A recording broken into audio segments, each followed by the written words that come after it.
All right, at this time, I'm going to ask our deputy clerk to call the roll, establish a quorum, please. Commissioner McLemore. Present. Commissioner Askew. Here. Chairman Whitfield. Here. Commissioner Hart. Here. Commissioner Stoltz. Present. Thank you. All members are present. Board members, as you know, I sent y'all an email yesterday. We do have one item we'd like to amend the agenda. We do have a purchase order on a couple of quotes that come in after our agenda was prepared.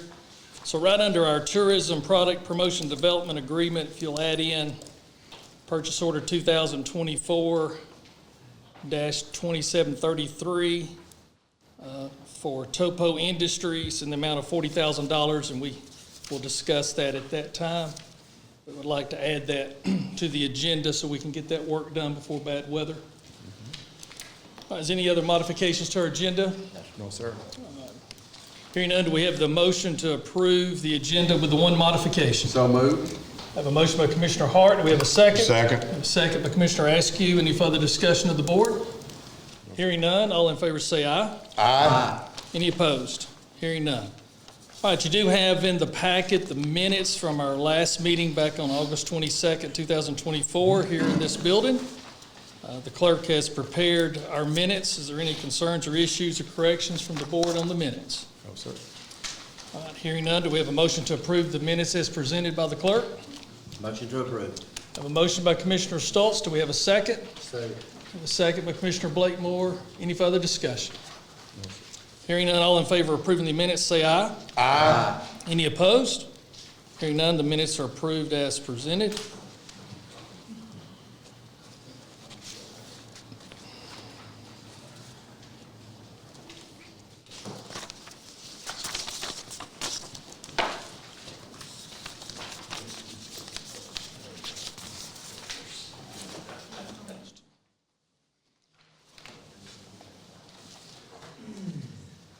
Okay, the next item that we have is our second and final public hearing on our budget.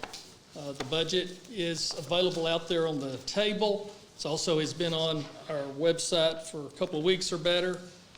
And so if anyone would like to come up tonight and speak publicly, if you have any questions or concerns about the budget, this would be the time we would ask you to do this.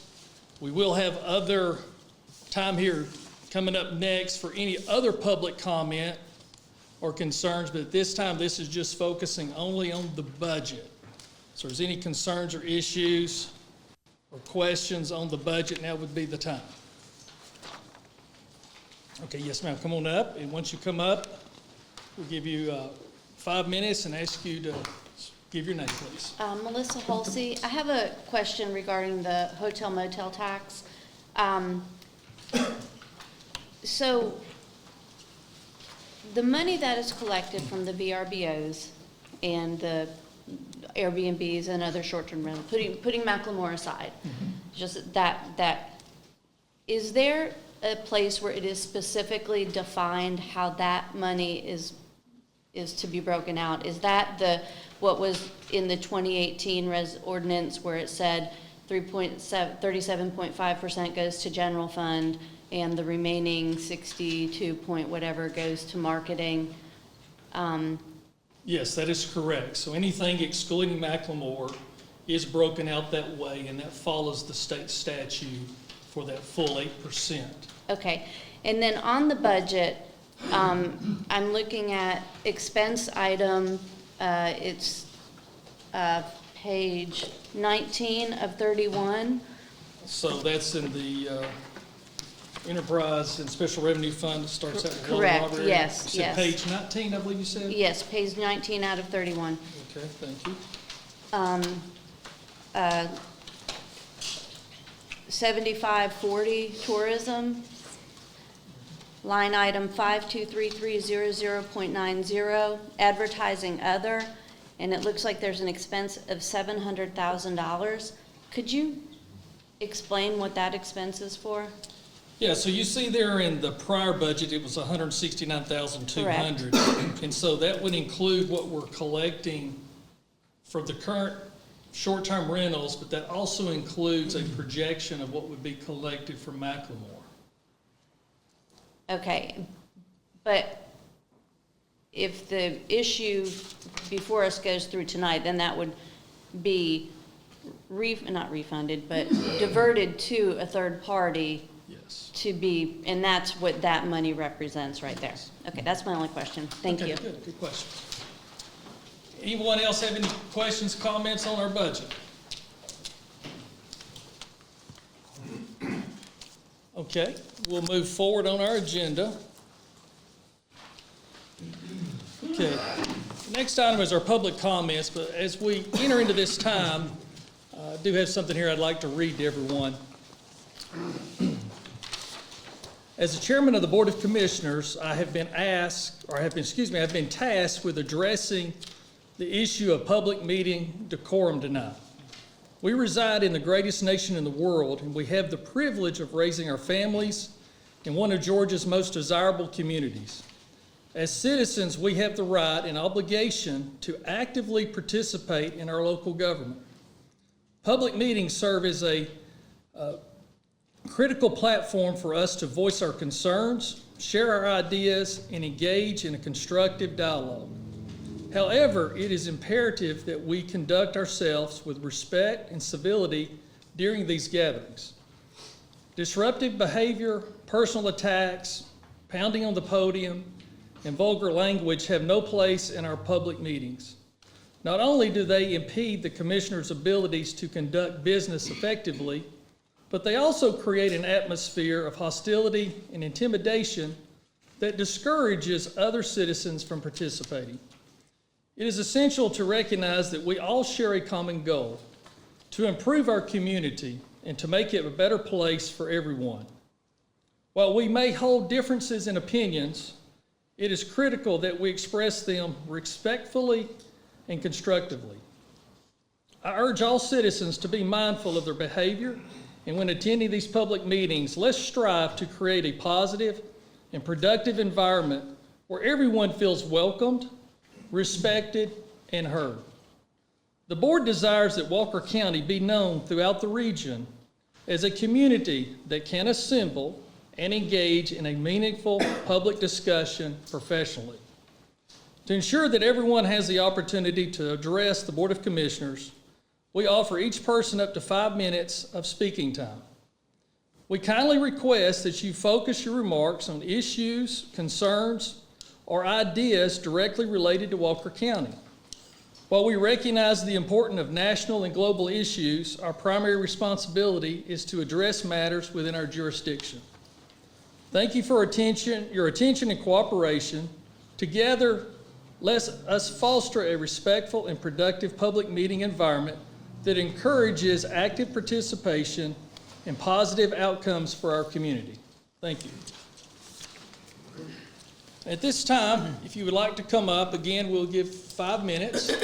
We just ask that you come up so you can be heard at the podium, so people at home can hear you on our Facebook Live. And just as you come up, you can come on up, sir. Just state your name for the record, and that's when your time will start, and we will begin.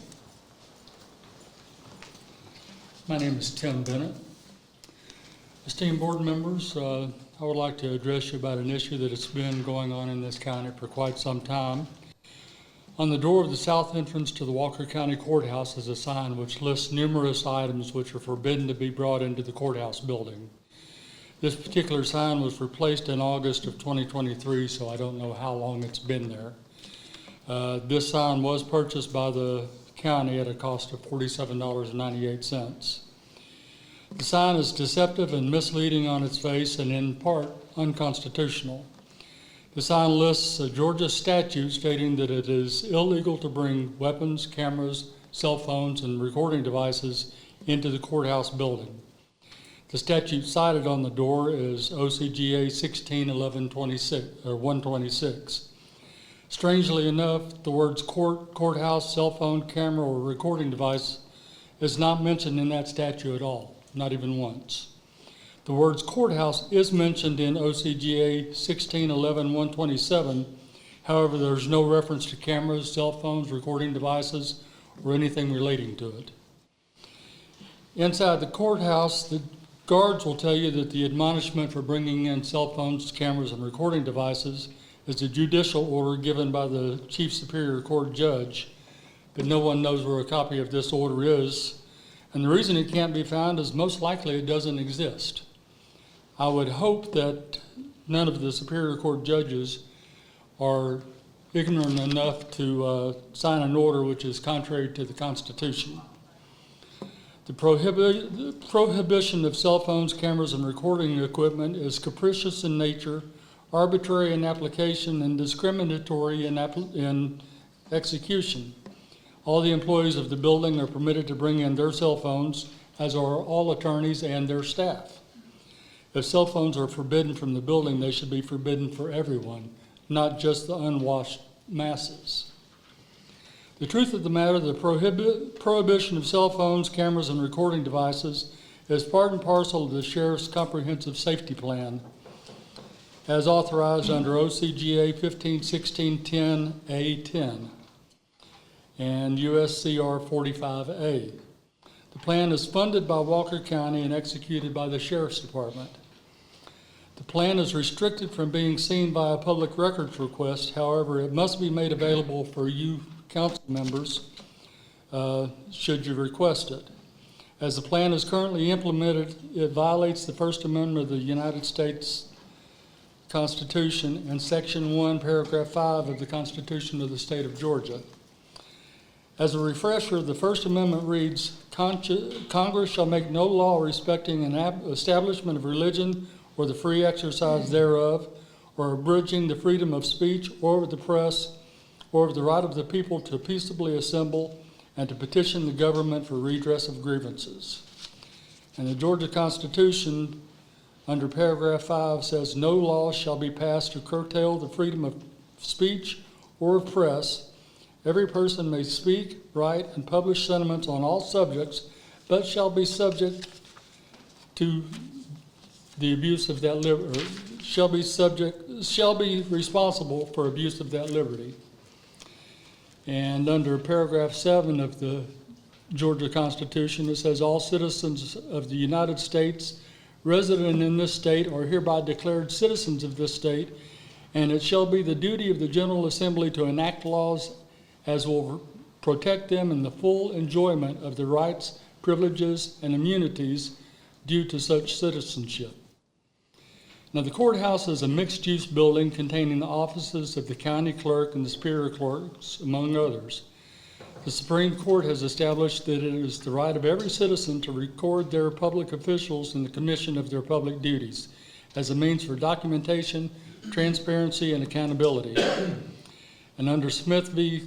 City of Cumming, it was ruled by the 11th Circuit Court that the First Amendment protects the right to gather information about what public officials do on public property, and specifically a right to record matters of public interest.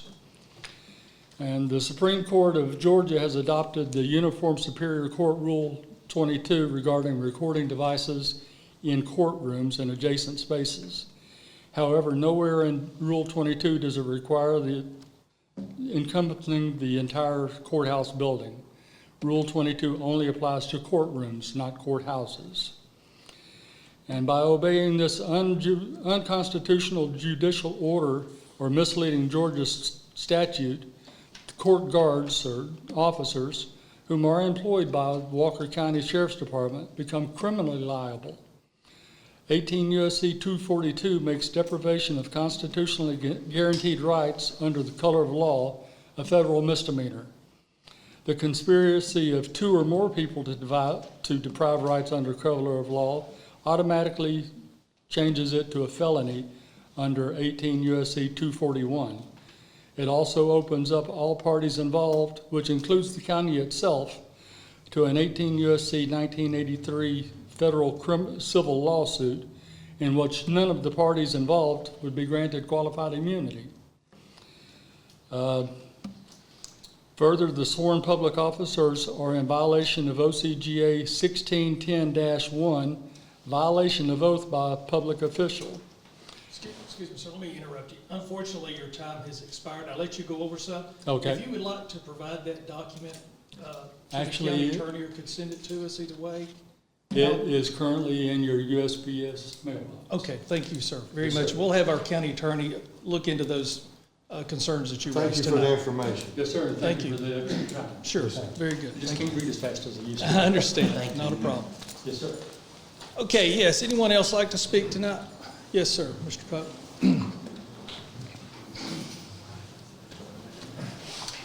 My name is Jim Pope. Tonight I have a question for Robert Stubbs. And Robert, it pertains to this board's governing jurisdiction or authority. And it specifically, I'm looking at this exception clause, which I'm sure you're familiar with, which is on page 7, and the exception clause occurs right before it gives you any governing authority whatsoever. It says, except as otherwise provided in this act, the following powers are vested in the board and reserved to its exclusive jurisdiction. But now, this board has spent thousands of taxpayers' dollars trying to use your power to overturn the chairperson's authority over in the previous section. Now, what I'd like to know from you is, can you give us your interpretation of this exception clause in the law? And I'd just like for you to have your personal interpretation, not necessarily a legal interpretation like referring it to the attorney here, but also, let's see, also I would like for you to try to answer the question specifically and directly, avoiding jumping to the sidelines and start talking about specialty groups or wear and tear on your car while you're out looking at ditches. Yes, sir. So can you give us your personal interpretation? And again, it is, except as otherwise provided in this act, the following powers are vested in the board and reserved to its exclusive jurisdiction. Go. So, Mr. Pope, I think probably we've been having a back and forth about 2.5 years, I do believe, over this same topic. And I have given you my impression of this document. Mr. Gottlieb has given you his interpretation of this document. I think some of the other commissioners has also done the same thing. And I really don't have anything else to add to that.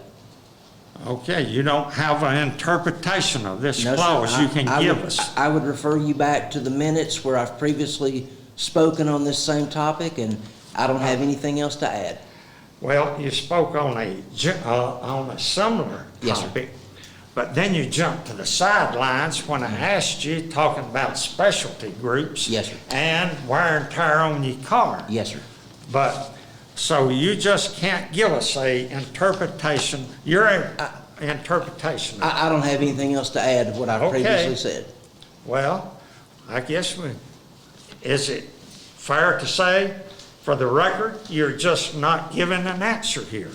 No, I'm giving an answer, just as I've previously stated before. We have hashed this topic out for 2.5 years, and I don't have anything else to add. Okay, I just feel like I have not gotten an answer on this question from you. Yes, sir. So, we'll just have to let it go at that then. Thank you, sir. Okay. So who'd like to be next?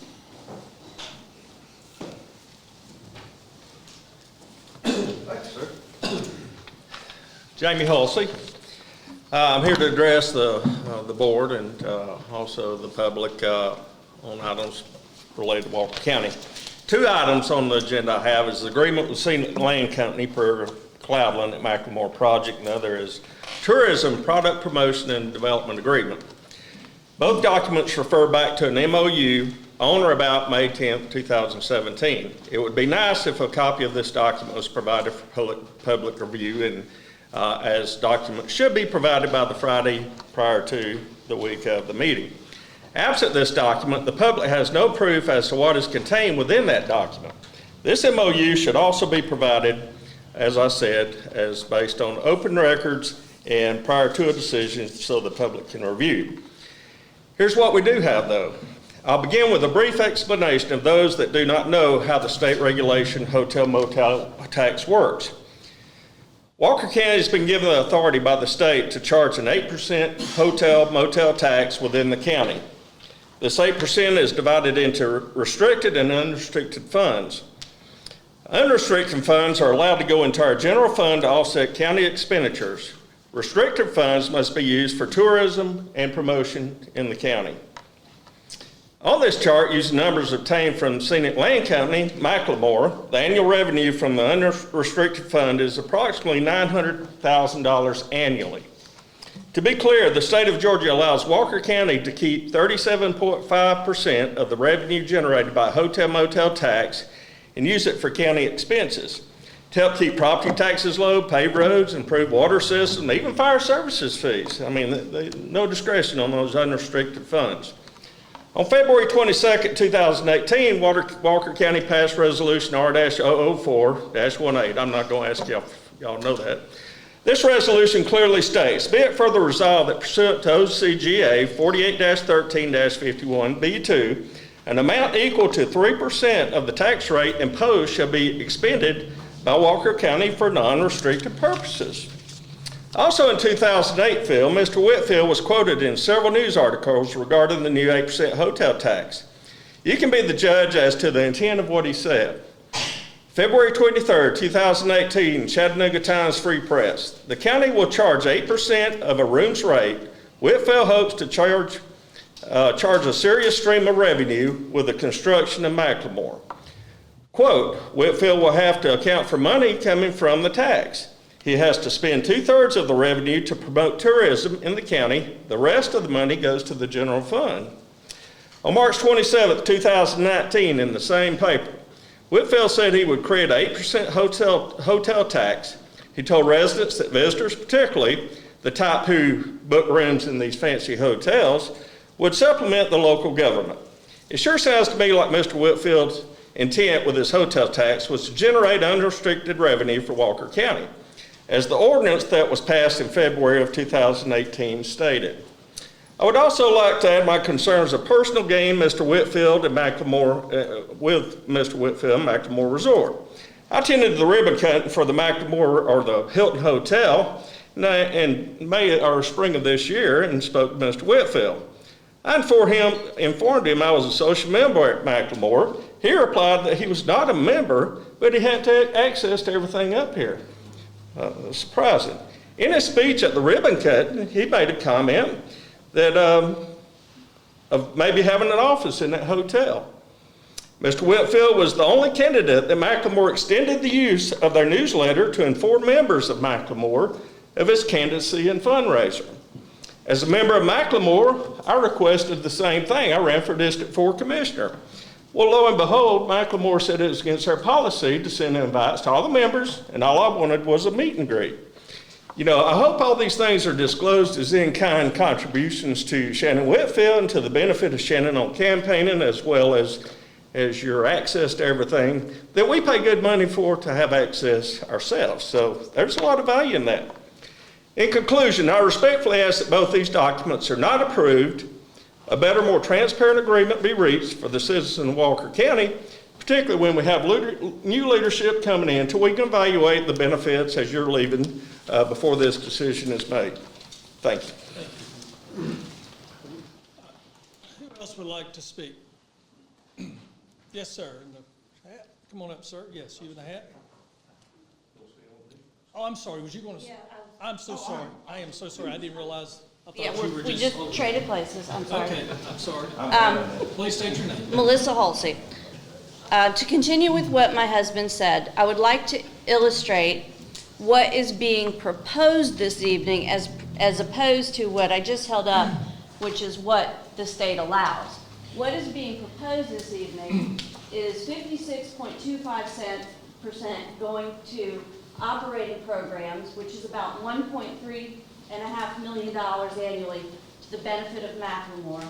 43.75% of that 8% sales tax going to marketing promotion, which is about $1.5 million benefiting McLemore. And I want y'all to see this really clear. 0 going to Walker County. Absolutely 0. 900,000 is what we are allowed to keep in our general fund. 0 is what we are proposing tonight. That's $27 million over the course of 30 years because we are entering into a 30-year agreement. Let me say that again, $27 million. And we are not bound by it until this vote takes place. And I have that on word of the attorney that reviewed this. I have served on development authorities, on chamber boards, and have an accounting background. I fully understand giving incentives to organizations and how that benefits communities. Overall, I think McLemore is a huge benefit to Walker County, and as my husband stated, we enjoy our membership there.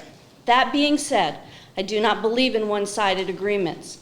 I believe that it is excessive to take all 37.5% of the unrestricted funds and use that for the benefit of McLemore alone. I believe that a 30-year term is excessive, and the same incentives could be accomplished by doing shorter terms and then reviewing them and the needs of Walker County and McLemore in shorter increments. Walker County has many big challenges ahead. The current lawsuit with Chattanooga over water rights, who knows how much that's going to cost. Roads, fire services, property taxes, the list goes on. And remember that many citizens of Walker County, hardworking tax-paying citizens, cannot even afford to go to McLemore, which leads me into taxes on VRBOs, Airbnbs. We use the 2018 ordinance. Do small businesses deserve the same consideration as McLemore? These small businesses pay sales tax as well as hotel taxes. Can we get 56.25% of our hotel tax refunded to use for our operating expenses? There are more privately owned short-term rentals in Walker County than there are rooms at McLemore. Small business is the engine that runs this county, yet we are not even given the courtesy to have a voice and a seat at the table when things that affect us are being discussed. Why are we subsidizing big business? We have not seen the MOU referenced in 2017, and that should be provided as a supporting documentation since that's the basis for these two things that we are voting on. We have Mr. Whitfield discussing McLemore revenue from the hotel tax in 2 separate articles over a year apart. We have a county ordinance from 2018 that clearly states 3% is to be used on unrestricted funds. These new agreements were publicly posted last Friday. It appears that there is still due diligence to be done to properly address everyone's concerns. A better deal can be reached. I respectfully ask that this board table this discussion to give the public time to ask questions and better understand the goals of these agreements. I have been told that the attorney who reviewed the documents did just as he was asked by this board to do. He was not asked about negotiating a new agreement, which I was told is still possible. I talked to him, and that's not true. And I'm just saying that's not. I'm just saying what the information that I had. In conclusion, and I respectfully ask every board member this, by no means do I mean to imply that anyone is doing any wrongdoing. I would just like this for the record, so please do not take this as that I'm implying anything by this question. But I would like to ask for the record that each board member answer the question, are you or is any member of your family an investor in Scenic Land Company? Are you or any member of your family planning on investing in the future? What, if any, gifts or in-kind donations have you received from Scenic Land Company, to include meals, club access, or any other benefits that the public would not be offered? Thank you all for your service to Walker County, and I'd like to particularly thank you, Mr. Askew, for taking your time to speak with me in length. Thank you.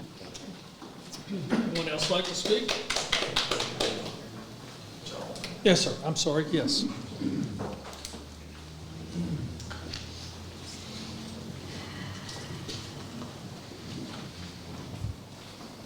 Please state your name if you would, sir. Stephen Keith. Thank you. Mr. Whitfield, you're a hard man to grant an audience with, along with, I'm sorry, a little bit shaky, but this means a lot to me. Yourself and Mr. Joe Legg represent this county, correct?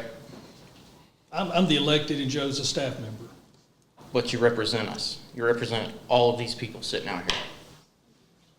Why is it so hard for us to track you down? I've tried going over to get Joe Legg and, get some public record. But no matter how many times I ask, I have to go by this. I have to email him. Isn't public record supposed to be in person? A couple of questions that I had, especially from you, Mr. Whitfield. Are officers of this county instructed to write tickets versus bringing in animals to the shelter due to overpopulation? And if so, is the county not sitting right now in cruelty to animals and doing that to just themselves? I'd like to ask the board, just a show of hands, who's been to the animal shelter in the last 3 months? Step outside. That's all you gotta do. Step outside your car.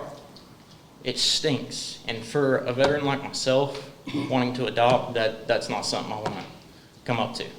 I worked with dogs in Afghanistan. That's heart-wrenching. I wanna end with this. Power. Power's a tricky thing. Power is only granted to those who are willing to lower themselves to pick it up. I would just love y'all to do better. For no reason whatsoever should we have animals stacked on top of each other. We shouldn't have to walk into an animal shelter we can't walk to the back of. We should be able to walk around just like these people do in here and see every one of them. Is that not what y'all would like to do? If you're going to pick out a dog for your child and grandchild, you want to see everything that's in there, what it's currently living in. This means a lot to me because I did receive a dog from Walker County Animal Shelter, and within 2 weeks it died. That wasn't from lack of me. I won't go into detail on what was going on, but it was sickening to see what came out of that animal. I thank y'all for your time. Thank you, sir. Anyone else like to speak? Yes, sir.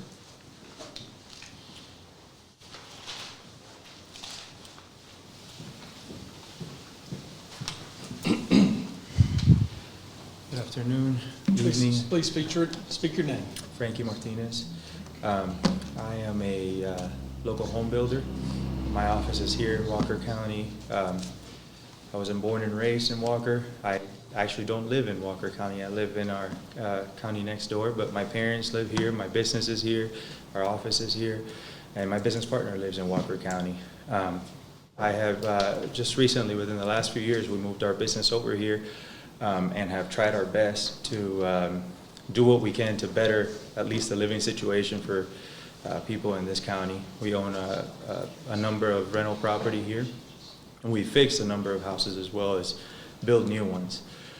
The latest houses, the last houses we built here in Walker County, well, actually, not the last ones, but we built a few homes in District 1, Mr. Blakemore's district, and they were well received. We built houses in different price ranges, from a starter home to maybe moving from a starter home to that house. And we're proud of what we do. Just recently, we got the opportunity to buy a tract of land that encompasses 7 different lots of record.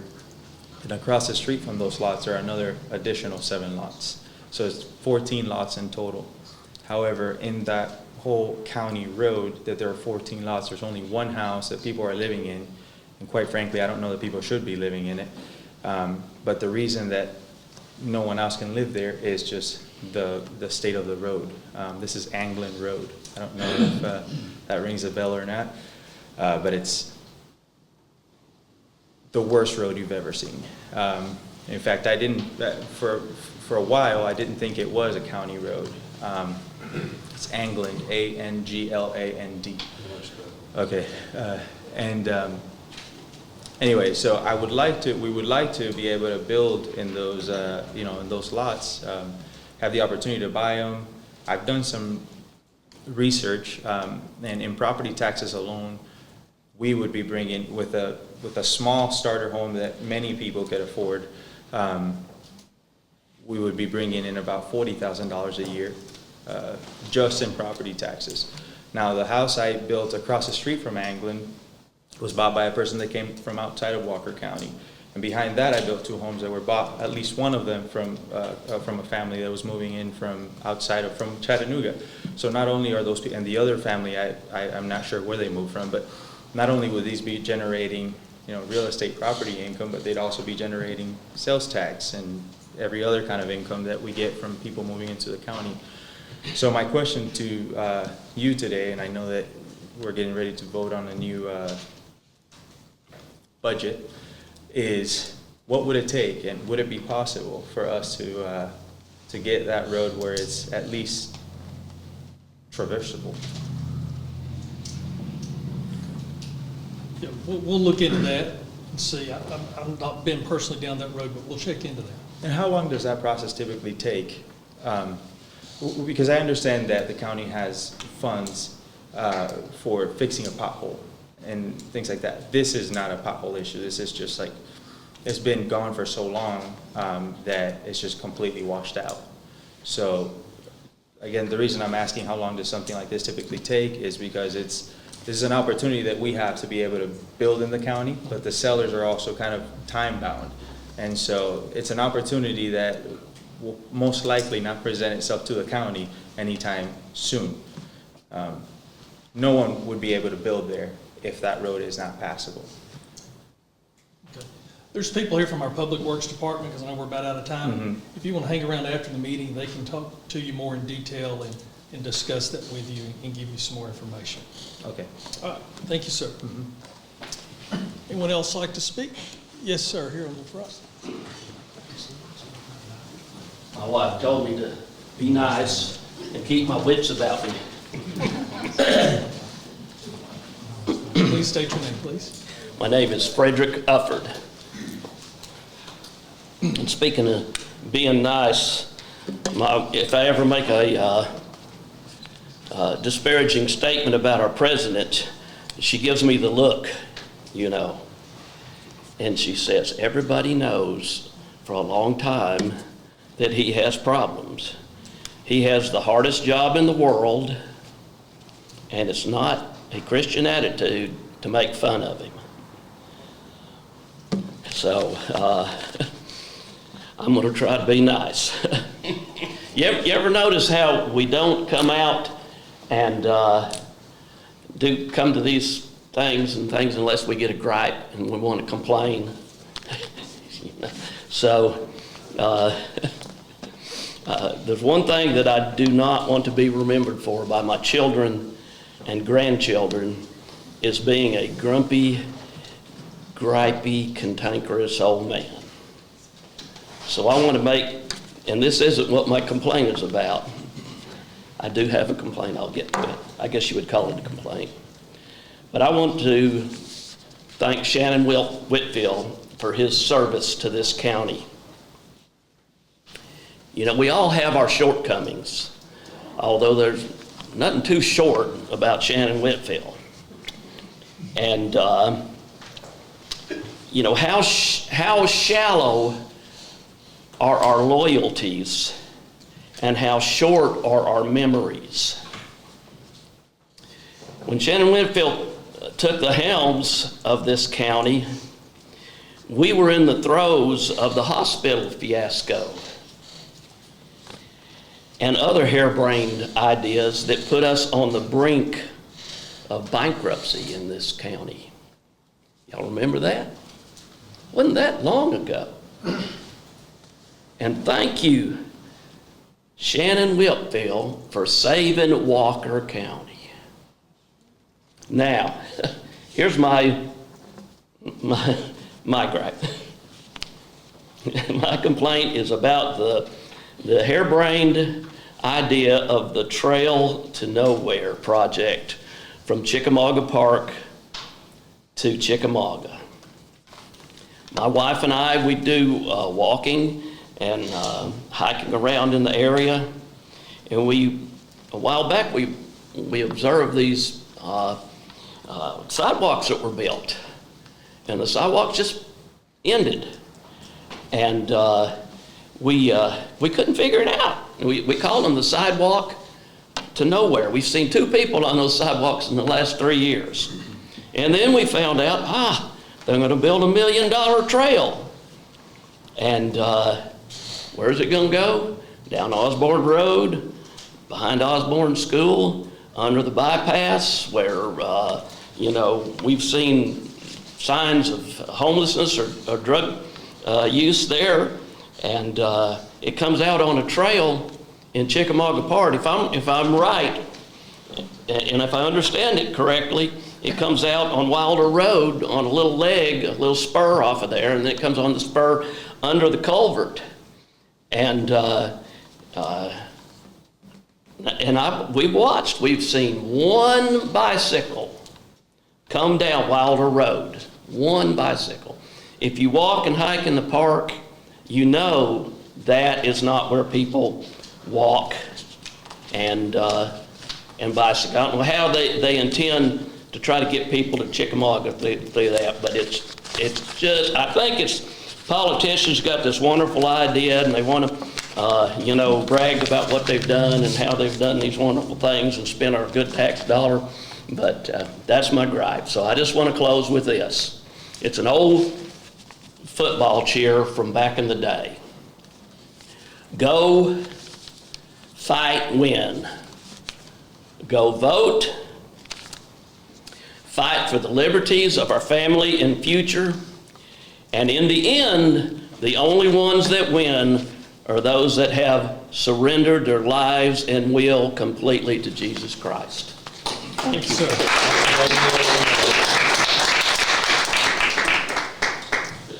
I believe there was another gentleman over here. Yes, sir.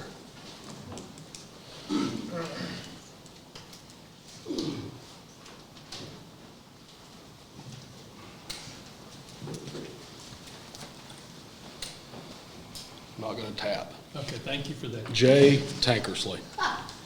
Got the Ag Center looking good down there.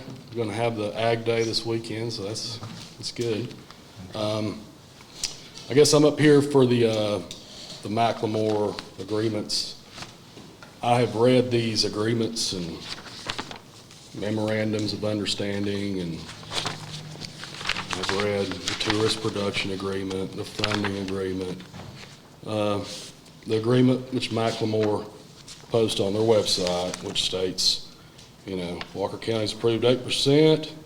County has agreed for a term of 30 years following the McLemore Hotel to remit 62.5% of the hotel revenue collected by McLemore Hotel. Says Chamber of Commerce is going to get 37.5%. Read that document. I've read ACGA 481351B, which is basically what the 8% hotel taxes is based off of, right? That's what we're basing our program, or whatever you want to call it, off that. And in that program, it tells you to go back to, subsection A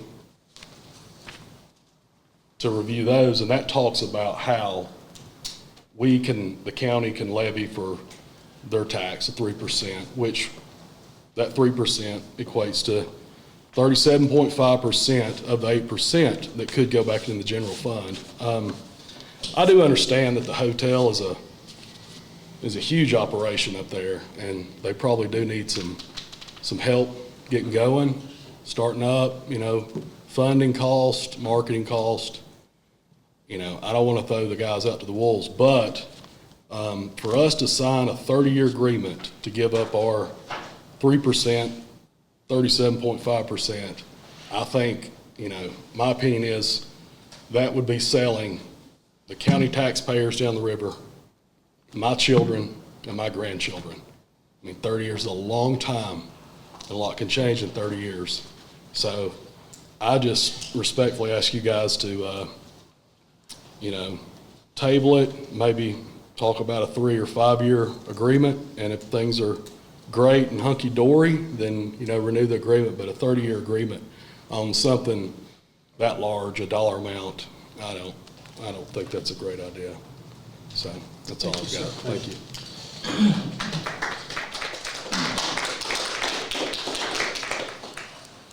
Who's next? Yes, ma'am.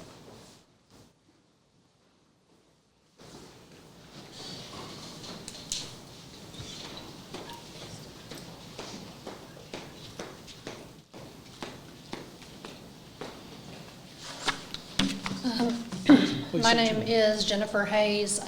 Most people here would formally know me as Fuller. I just moved back here currently from Chattanooga. My great uncle passed away and I inherited his house. And I was not made aware of until today, and neither was my grandmother or my mother or anybody else on Osborne Road about anything about the connector trail.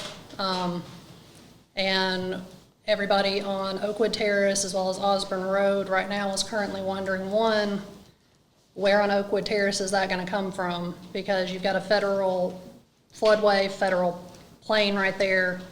You've got the bridge that has not been regulated one time. We've begged and begged and begged to have signs put up. No dump trucks, no semis, no nothing. It's almost collapsed twice since I've been there. We had to beg for the support system it has now. We're trying to figure out where on earth this trail is gonna go off of Oakwood Terrace, because you've got railroad tracks on one side with trains coming down in the school, and then on the other side you have a private hayfield that is a working hayfield, and you're gonna be taking away from my personal business, along with bringing it up against private houses and stuff where we still have issues with people that wanna just walk on the tracks down there and come across over there. We've been begging for speed regulations, we've been begging for speed bumps, but we still haven't seen that. The Willettes have had to go so far as to build a brick mailbox because of people wanting to use that as a drag strip. None of that's been done, but yet we're looking at now at a random connector trail and bringing more people through there that we don't want. We're all wondering why none of us were notified at all of it. There was no notice given that this was gonna come in front of us, come through us. We've been begging and begging to have that road repaired, have that road watched more. None of it's been done, but yeah, we can stick a tourism trail through there. I mean, I'm from Chickamauga. Yeah, I love the fact of getting us more out there, but I don't think bringing some random walking trail through people's private property, bringing strangers through there is the way to go about it, because I walk in the battlefield all the time, and I can tell you Wilder Road is not my entrance to it. You either want to go down to the towers, you want to go down to the main part. The museum down there where they've got that real pretty area that everybody goes through. Nobody comes down in that area, basically, from all of us that are over there, unless you're just up to no good. So we're all just wondering, like especially on Osborne Road, where exactly is this trail coming off of Oakwood Terrace? Like where is it coming from to try to cross even across Osborne Road? Like, are we trying to go into my hayfield? Are we trying to go through the other thing? Like, where is that gonna come from? We have a person that's gonna speak on this project tonight here in just a few minutes, and so he should be able to address a lot of your concerns. Because we were also, like, how how is this done without anybody getting notified about it on that road? And that'll be addressed. She'll address that also. Thank you. Anyone else?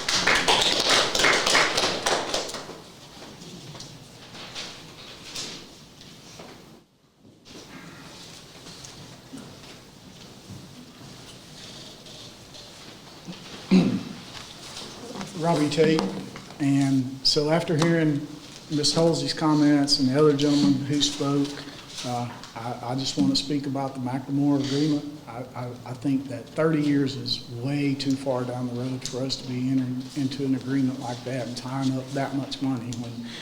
And as the other gentleman said, Shannon, you did a great job getting us out of the mess, but let's not get back in another mess by entering an agreement like we did and accept the responsibility for all the hospital debt that BB and her administration accepted, and it took taxpayers years, and you know how much work you spent.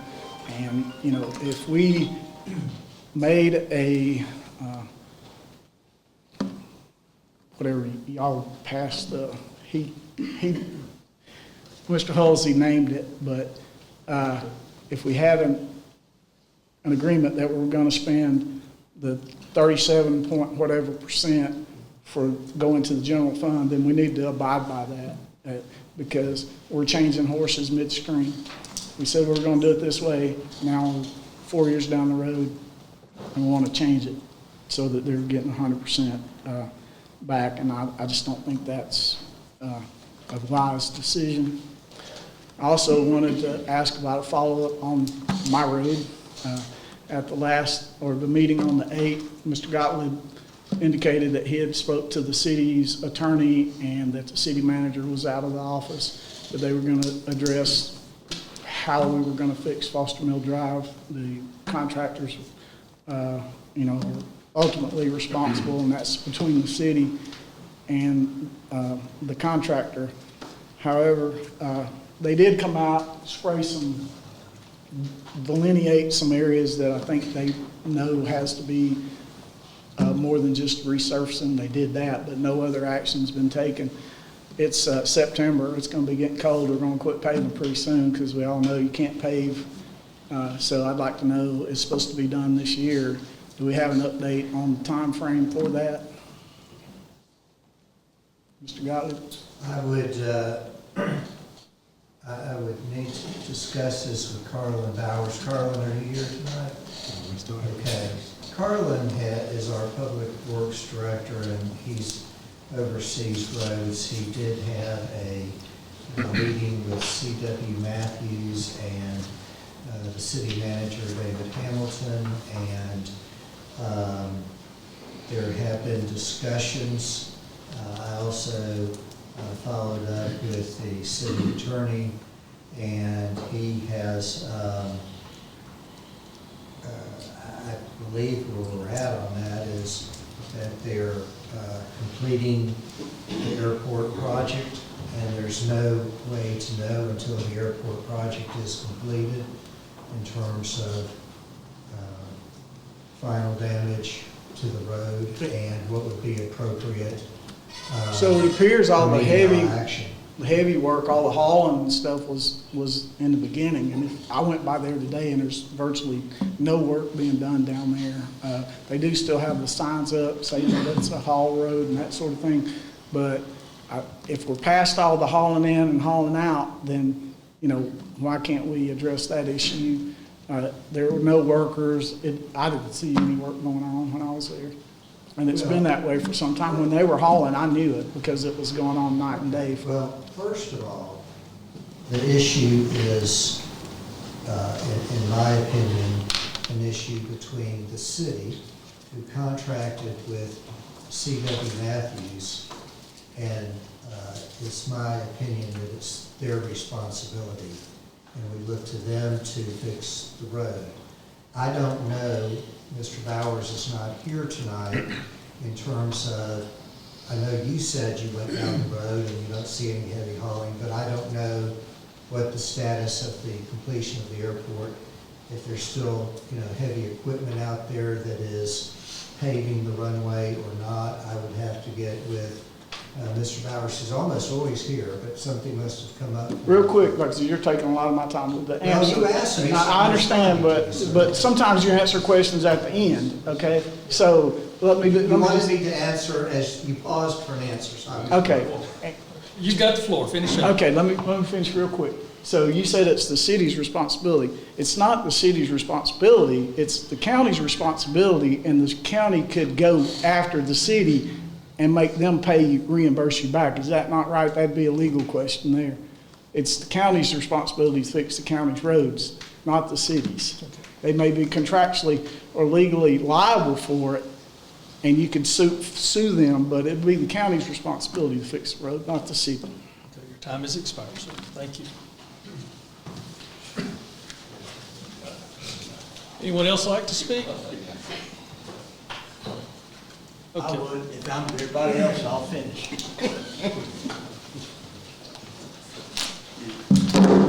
please state your I name. am Ned Yates. I will compliment y'all on getting the debt down. I'll do that. I'll start with that. I'm gonna be respectful, but my terms are not gonna be particularly complimentary. I'm gonna start by repeating that I called y'all to task several months ago that I saw in the board, in the commission, a lack of oversight, a lack of due diligence, and a fiduciary responsibility that seemed to be lacking. Good stewardship is that fiduciary responsibility and accountability. Mr. Whitfield, you are a lame duck. I understand that. You were defeated because you had a lack of truth, transparency, and accountability was what your opponent ran on and proceeded to win.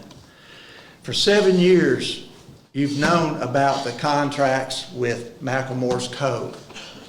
They've been hidden from public view apparently because no one seemed to know until 6 days ago they were presented in the agenda. It doesn't make good sense.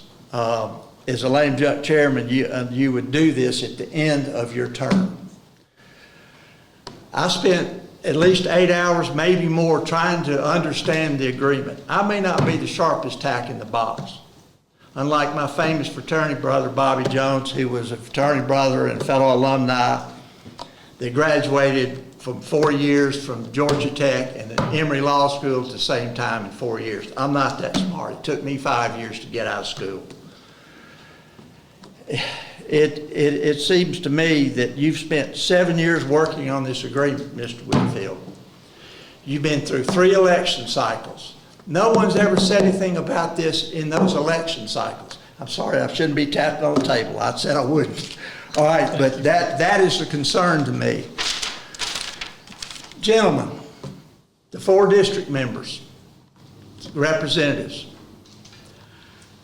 I have to wonder if you've read this agreement and if you understand it. Mr. Halsey, could you ask what got you? This 0%, none of this is coming to the county. 37.5% according to the statutes, the way I read them, I'm not an attorney, it should come to the county, unrestricted. We're giving it all to a public corporation. The units of investment are $250,000 per share of stock, the way I read the agreement. 7 years, 6 days we've had notice of this agreement possibly being proposed. 4 months, I'm asking, table this. I'm requesting as a citizen's motion, table the agreement till next year when Angie Teams, the chairman-elect, takes office, and give everybody in the county time to look at this and make up their mind if it's a good deal, if they think it's a good deal or not for the county. If you refuse to do that, you 4 gentlemen,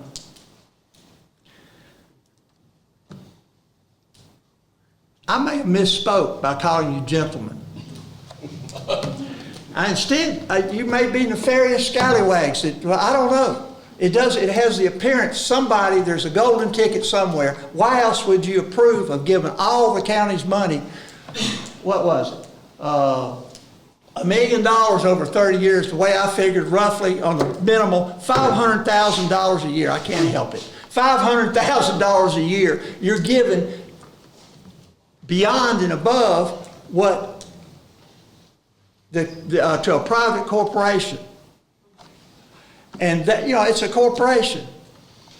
And it doesn't make sense to me. You various members, gentlemen, I'd rather call you gentlemen. If you don't table it, you may not be gentlemen. You may be a little bit nefarious scallywags. And you haven't properly informed the individual members of the citizens of this county. And I'll define nefarious so you know. I looked it up, and it's defined as a flagrant breaching of time-honored laws and traditions of conduct. Thank you.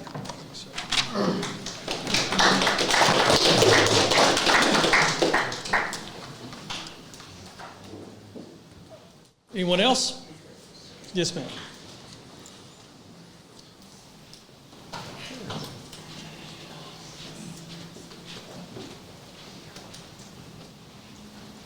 My name is Karen Bradley. I really didn't come tonight to talk, but then I decided after I got to listen to a lot of folks that I want to speak. I do agree with the folks that are against the McLemore Cove or the McLemore project and the tax abatements and all that going on. That's all I'm going to say about that.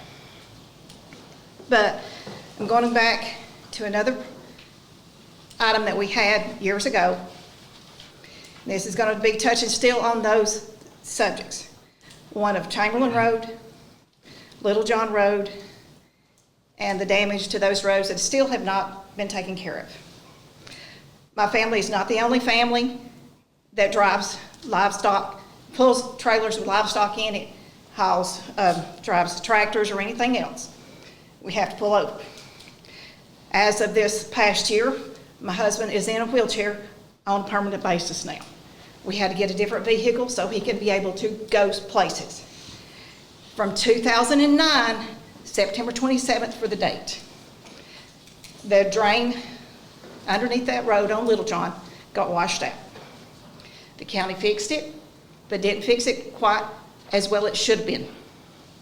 We have, whether we're driving equipment or I'm driving that van, I have to stop or slow down when we get to this tile.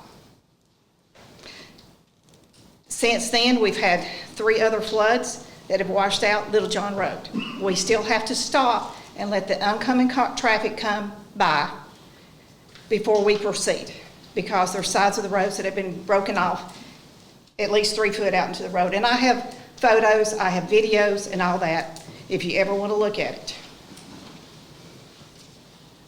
We've had tractor trailers drive across that bridge, and at some point in the last year and a half, somebody has knocked down the guardrail on the bridge that goes over Duck Creek on Little John. I have mentioned it to the county, but it has not been fixed or the rail been pulled back up. We have tractor trailers running up down Chamberlain, and Chamberlain has just been patched here and there. There's still places that need to be patched. So if it can be fixed before the winter, that'd be great. We still do not have great cell coverage up and down Chamberlain from the county road up all the way up to 193.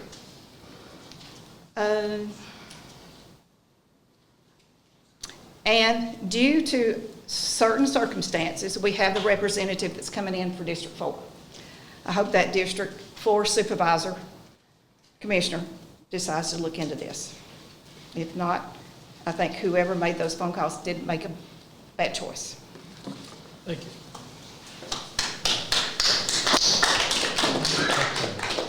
Anyone else? Yes, sir.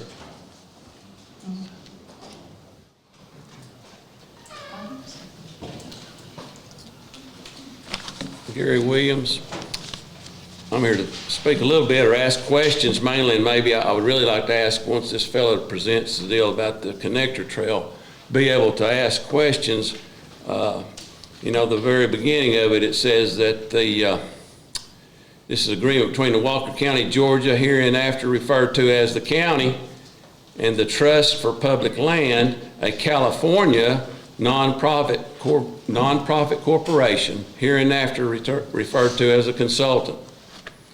And it's a lengthy agreement giving this consultant access and freedom to do whatever this trail. Back in I was thinking last year, but it's actually in 22, the board approved part or somewhat of this trail. A $50 donation was going to be given, and then which requires a $50,000 match for the from Walker County and a $50,000 match from the city of Chickamauga. On into this document that y'all will be voting on, and this fellow will be discussing. Like I said, I'd really maybe like to ask him questions. On page 12 of it, it talks about the total cost here, which maybe he'll go over this. Total cost is of $868,000. So where's the rest of that money coming from? Free grant money, I guess. I don't know.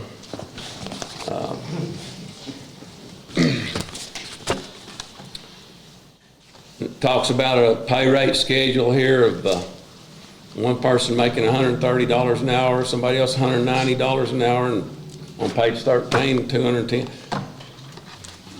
I'd like to know a lot more about this. A lot of money. Thanks, sir. Anyone else?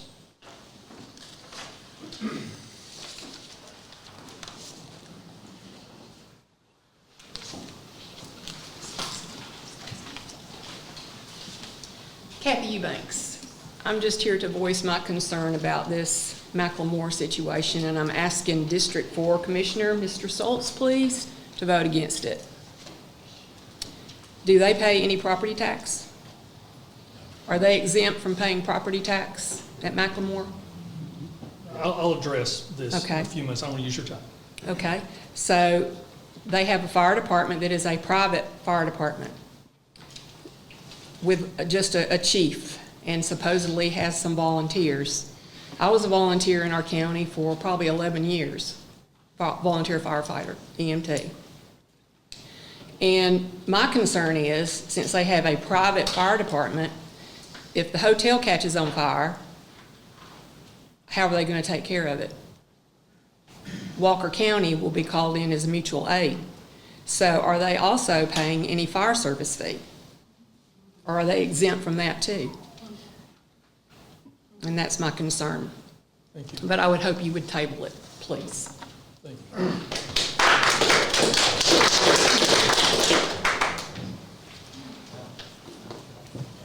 Who's next? Scott?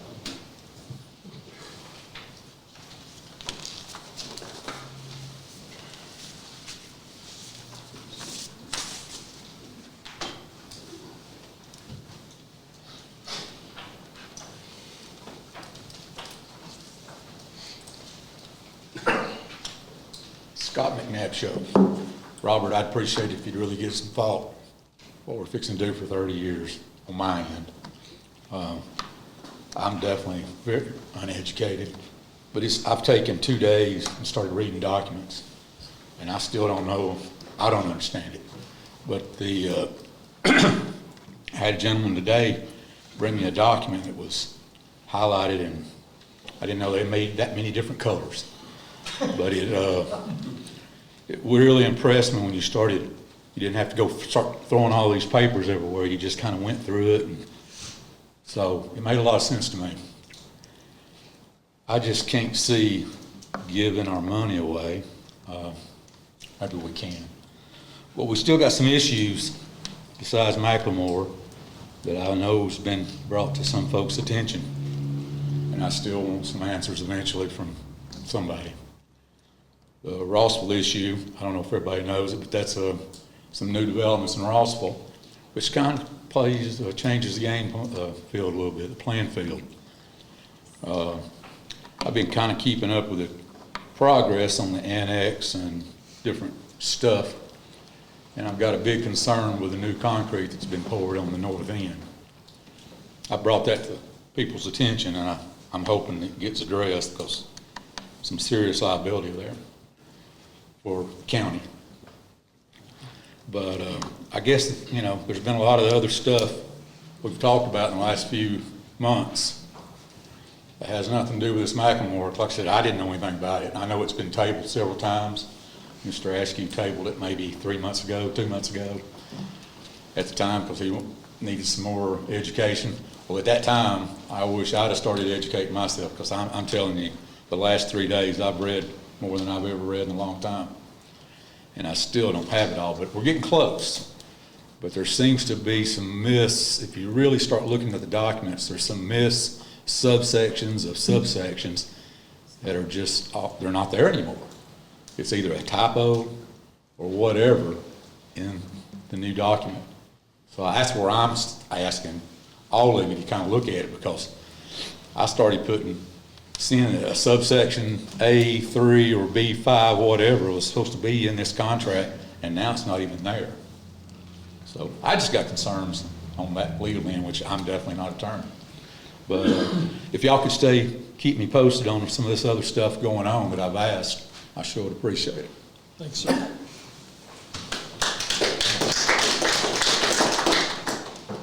Who's next? Yes, Angela.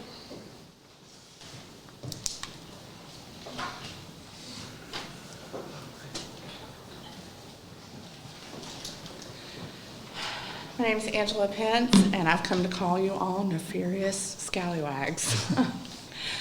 Anyway, I want to address something because I do know the facts behind this. It was insinuated that, or not insinuated, but spoken about maybe what had been given during Shannon's campaign as far as McLemore and use of facilities.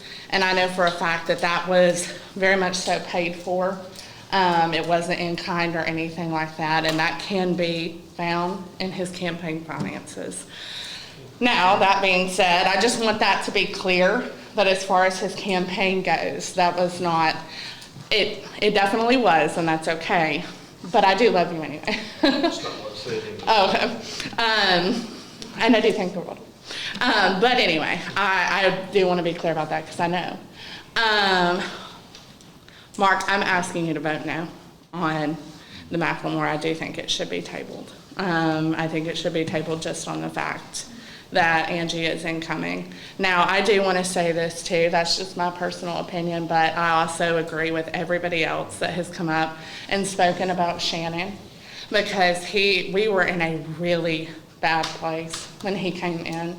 And I have gotten to see that over time, and if any of you in here know me, you know how my relationship has evolved with Shannon over the years. And there are videos out there, we'll joke about it, there's videos out there of me marching down Main Street here, there's videos of me being against a lot of things that he has done. And there's still things I don't agree with. I think that happens, there's gonna be things you don't agree with people, and that's just how it is, right? It's how you handle it. But the reality is you took a huge mess and took on a lot, and you got several people on our side when everybody counted Walker County out. And we watched that. Many of you watched that and saw that happen.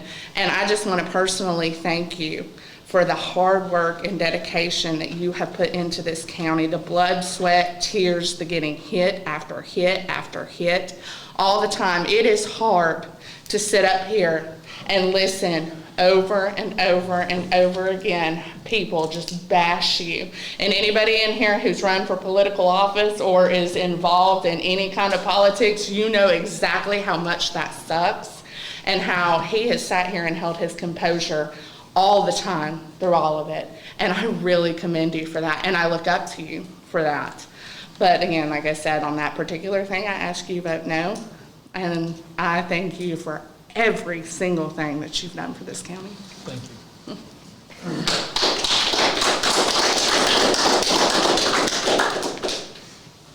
Who's next?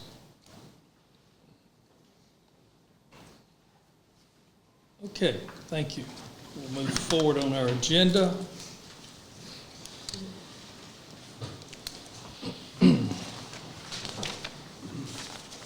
Okay, the next item on our agenda is a resolution R31-24, a resolution of the Board of Commissioners of Walker County to adopt the general fund budget containing estimates of proposed revenues and expenditures for fiscal year 2025, beginning October 1, 2024, and ending September 30th, 2025. Whereas the Board of Commissioners of Walker County is the governing authority for Walker County, Georgia, and whereas on August 8, 2024, the chairman of the board and the county finance officer prepared and submitted a proposed general fund budget for fiscal year 2025 and placed copies of the budget in the Board of Commissioners office and online at walkercountyga.gov for review by county residents. And whereas notice was published on August 7, 2024 in the Walker County Messenger, the legal organ of the Walker County, that the proposed budget was available for review and that a public hearing on the proposed budget would be held on August 22, 2024 and September 12, 2024. And whereas a public hearing was held on August 22, 2024 and September 12, 2024 to receive public comment on the proposed budget pursuant to OCGA 36-81-5. And whereas the Board of Commissioners, having studied the proposed budget, deems the approval of the budget to be in the best interest of Walker County. Therefore, be it resolved by the Board of Commissioners of Walker County, Georgia, that the budget attached hereto as Exhibit A and made part hereof for the years beginning October 1, 2024 and ending September 30, 2025 is adopted and approved to be effective October 1st, 2024. So resolved and adopted the 12th day of September, 2024. So this is the resolution to approve our general fund budget. And then we have a second resolution here in a moment for the other portion. Do we have a motion by the board to approve the general fund budget for FY25? So moved. A motion by Commissioner Hart. Do we have a second? Second. A second by Commissioner Blakemore. Any further discussion of the board?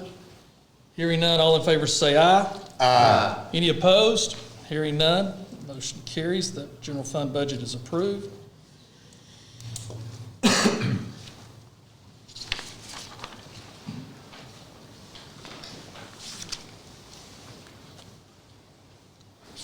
Okay, the next item we have is Resolution R032-24, a resolution of the Board of Commissioners of Walker County to adopt the Enterprise Fund and Special Revenue Budget containing estimates of proposed revenues and expenditures for fiscal year 2025, beginning on October 1, 2024, and ending on September 30, 2025. Whereas the Board of Commissioners of Walker County is the governing authority for Walker County, Georgia, and whereas on August 8, 2024, the chairman of the board and the county finance officer prepared and submitted a proposed enterprise fund and special revenues budget for fiscal year 2025, and placed copies of the budget in the commissioner's office and online walkercountyga.gov for review by county residents. And whereas notice was published on August 7, 2024 in the Walker County legal organ of Walker County that the proposed budget was available for review and that the public hearing on the proposed budget would be held on August 22, 2024 and September 12, 2024. And whereas the public hearing was held on August 22, 2024 and September 12, 2024, received public comments on the proposed budget pursuant to OCGA 36-81-5. And whereas the Board of Commissioners, having studied the proposed budget, deems the approval of the budget to be in the best interest of Walker County. Therefore, be it resolved that the Board of Commissioners of Walker County, Georgia, that the budget attached hereto as Exhibit B and made part hereof for the year beginning October 1, 2024 and ending September 30, 2025 is adopted and approved, be effective October 1, 2024. So resolved and adopted the 12th day of September 2024. Do we have a motion to approve this resolution to approve their enterprise special revenues budget? Motion to approve. Motion by Commissioner Stoltz. We have a second. Second. We have a second by Commissioner Hart. Any further discussion of the board? Hearing none, all in favor say aye. Aye. Any opposed? Hearing none, that budget is also approved.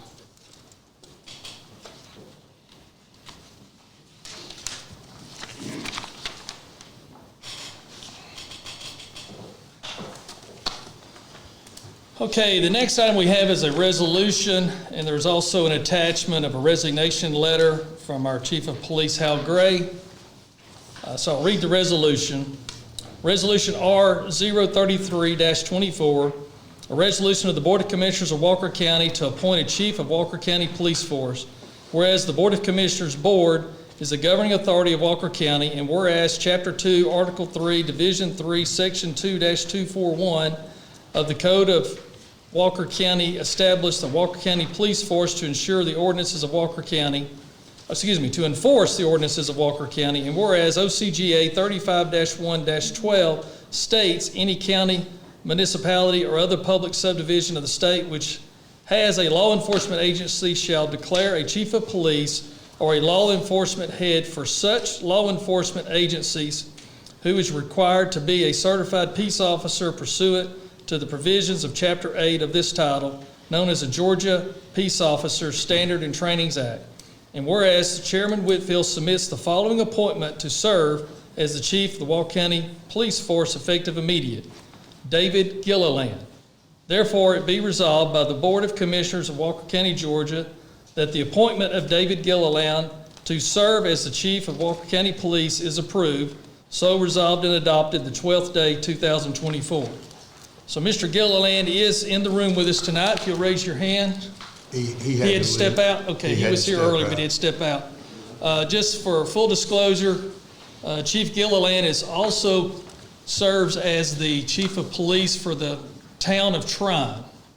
And so he has agreed to fulfill this at least through the end of the year, and then after the first of the year, the incoming board and new commission chair can make the decision what they want to do forward. But he is accepting this position with the understanding that it's most likely a temporary position just to get us through this calendar year, and also to just help us on a part-time basis as needed, and also to be here to help us with our security as well as anything that we need for him as his duties as the Chief of Police. And he's agreed to do this for a set sum of $500 a month that we will be paying him for those services. And so this keeps us in compliance with the state, with Post, us to have an acting chief, and keeps us in good standings. So I make this in form of a motion. Do we have a second? Second. I have a second by Commissioner Blakemore. Any other commissioners like to speak on this? No, I would like to just add, like you said, we did have a resignation. I know there's a lot of question from people about the county police and whatnot. And as that kind of stated in there, that is actually will be kind of intertwined as the code official, who is the top, the official that handles in the code department, which we have court cases and things like that. So we did want to have someone interim until January 1, when our chair-elect could come in and we could discuss then and make decisions on which direction we would go. So that's the reason that Chief Gilliland has agreed to do this for us at a very nominal fee to help us, hold us over till the end of the year. I appreciate his willingness to help us that way. I have a question. So this term runs through December 31st? Well, it would be until this board took action. Until we change it. Okay. Take action. Okay, that's what I want to make There's sure. not but the intentions is for this board and the chair-elect to be able to make any modifications, and he understands that. Right. Yes. Okay. He understands that. Okay. Any other discussion? Good question. No, sir. All right. So we have a motion and a second. Any further discussion? Hearing none, all in favor say aye. Aye. Any opposed? Hearing none, the resolution is approved.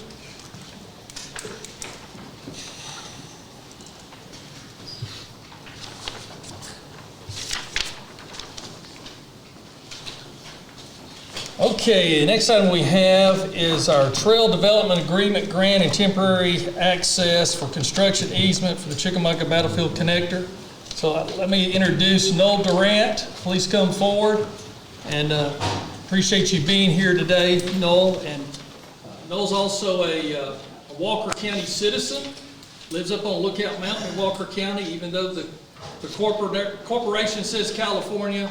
But you've heard a lot of very good questions tonight, and so we want to allow you as much time as you need. Thank you. To be able to take a deep dive into this and lay this out and talk about how this all come together and the benefits and the reasonings for moving this forward. Absolutely. Well, thank you so much, Commission, for this opportunity. Again, I'm Noel Durant, a Tennessee State Director for Trust for Public Land. We have had an office in Chattanooga for 30 years. I am a Walker County resident, and our mission is to support where we can connect people to the benefits that nature provides. And our legacy in this region is we've helped secure public access for trail projects, including the Tennessee River Walk, most recently completing the South Chickamauga Creek Greenway. It's a 13-mile greenway that goes from Camp Jordan to the Tennessee River. And we do that work in partnership with public land managers. And the agreement that's before the Commission today for consideration is based on our agreement with the City of Chattanooga, which establishes how we go about our work of providing project management services, managing everything from real estate acquisitions, going through the due diligence process, as well as managing engineering contracts and construction contracts on a project that has public benefit. And a little bit of the timeline of how Trust for Public Land got involved in the Battlefield Connector. As we were finishing the South Chickamauga Creek Greenway, it created a 24-mile arc of shared use, multi-use paths from the state line with the River Walk in St. Elmo to the state line in East Ridge. And we started to explore what opportunities could there be to expand the benefits of trail access to more communities. And so we approached Walker County, the Commission, to see would there be any interest. Is there any projects that Trust for Public Land could support Walker County in pursuing?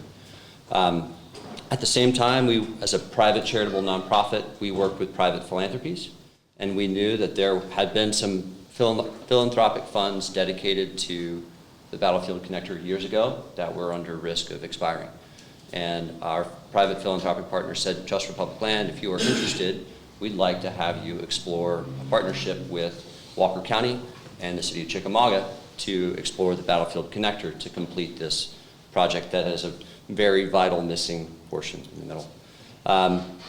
December of '22, there was a motion by this body to allocate $50,000 towards an Appalachian Regional Commission grant.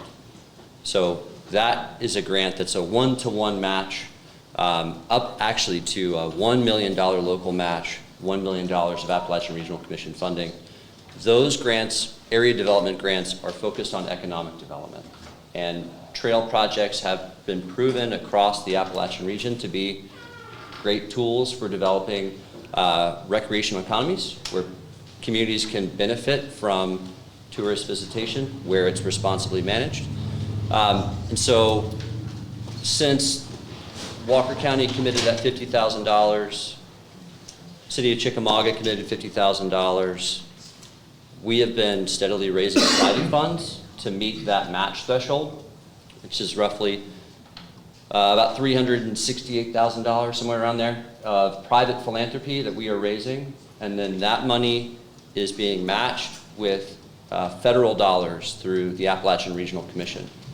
So that, of the $50,000 that Walker County is committing, total project comes in a little under $900,000, which is a pretty good return on investment from a taxpayer dollars perspective. The county has been awarded the Appalachian Regional Commission grant, which is exciting. But the Appalachian Regional Commission and Department of Community Affairs, the state of Georgia, want to see their dollars put into the ground. This agreement helps provide Walker County with specific support in managing the trail construction project. And the funding that's outlined in this proposal is not Walker County taxpayer dollars. This is coming from the federal grant.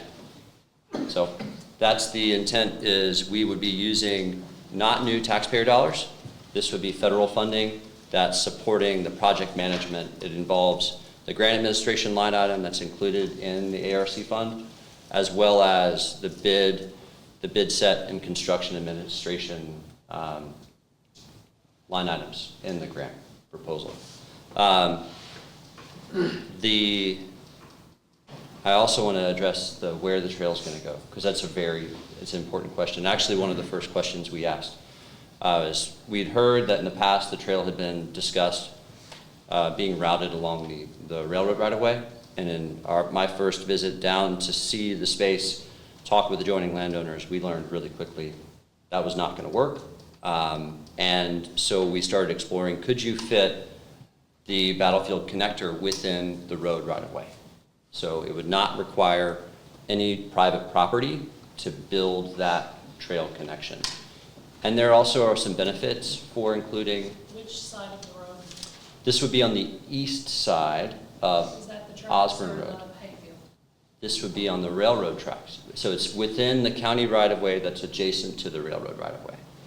And working with CTI, the engineer of record on the project, we have a design set that fits the trail in that corridor, and that provides an additional benefit, because last summer, I actually, we had a community meeting at the Osborne School, and I canvassed the neighborhood and had flyers and went door to door and said, hey, we're having a community meeting about the Battlefield connector. I walked the length of the proposed trail alignment, and it was frightening. I mean, the speeds that people travel on Osborne Road is. Well, and see, that's another one of our things, is like. Excuse me, he has the floor. Let's let him speak. Apologies. There's a concept, especially around traffic safety, that is, you have your posted speed limit, and then you have your design speed limit. And Osborne Road has a fairly low posted speed limit, but a high design speed limit. It's wide open. There's not much that's hindering your vision, and an opportunity to create a connector trail where there is human activity that's separated from the road. There is a 4-foot verge within, and then it varies in places where we have to narrow it down. That provides an opportunity for street tree plantings, which also help reduce the design speed limit, because you're hemming in the visual corridor. And we have found that methodology works to help reduce vehicular speeds, in addition to just putting in traffic cameras or putting in speed bumps. And additionally, I also understand the concerns about the bridge weight limits. This trail would still be within the road right-of-way, but would be with a new separate box culvert that would not add additional loading onto the existing bridge on Osborne Road. And there's a large willow oak, if you're familiar with the apartment complex just to the north of Myers. That large willow oak straddles the right-of-way. And so we are exploring with that private landowner a potential easement around that tree to save it, to be outside of the drip line, because we think it's a special thing to have a tree that large there. But that's an agreement that would be with the willing landowner, and outlining the terms and responsibilities of Walker County as the easement holder, and responsibilities of the private property owner. The current lack of use of Wilder Road as a pedestrian and cycling corridor, I couldn't agree more. Of the 1.3 million visitors that visit Chickamauga and Chattanooga National Military Park annually, less than 1% of them come to the city of Chickamauga and spend their tourist dollars. So very low visitation from the battlefield south into Chickamauga. But there are some very important cultural threads of that connection from the battlefield south to the city of Chickamauga, especially when we think about the travel patterns that were present during the battlefield. That's actually the route that was taken by the Federal soldiers as they were marching north to engage the Confederacy.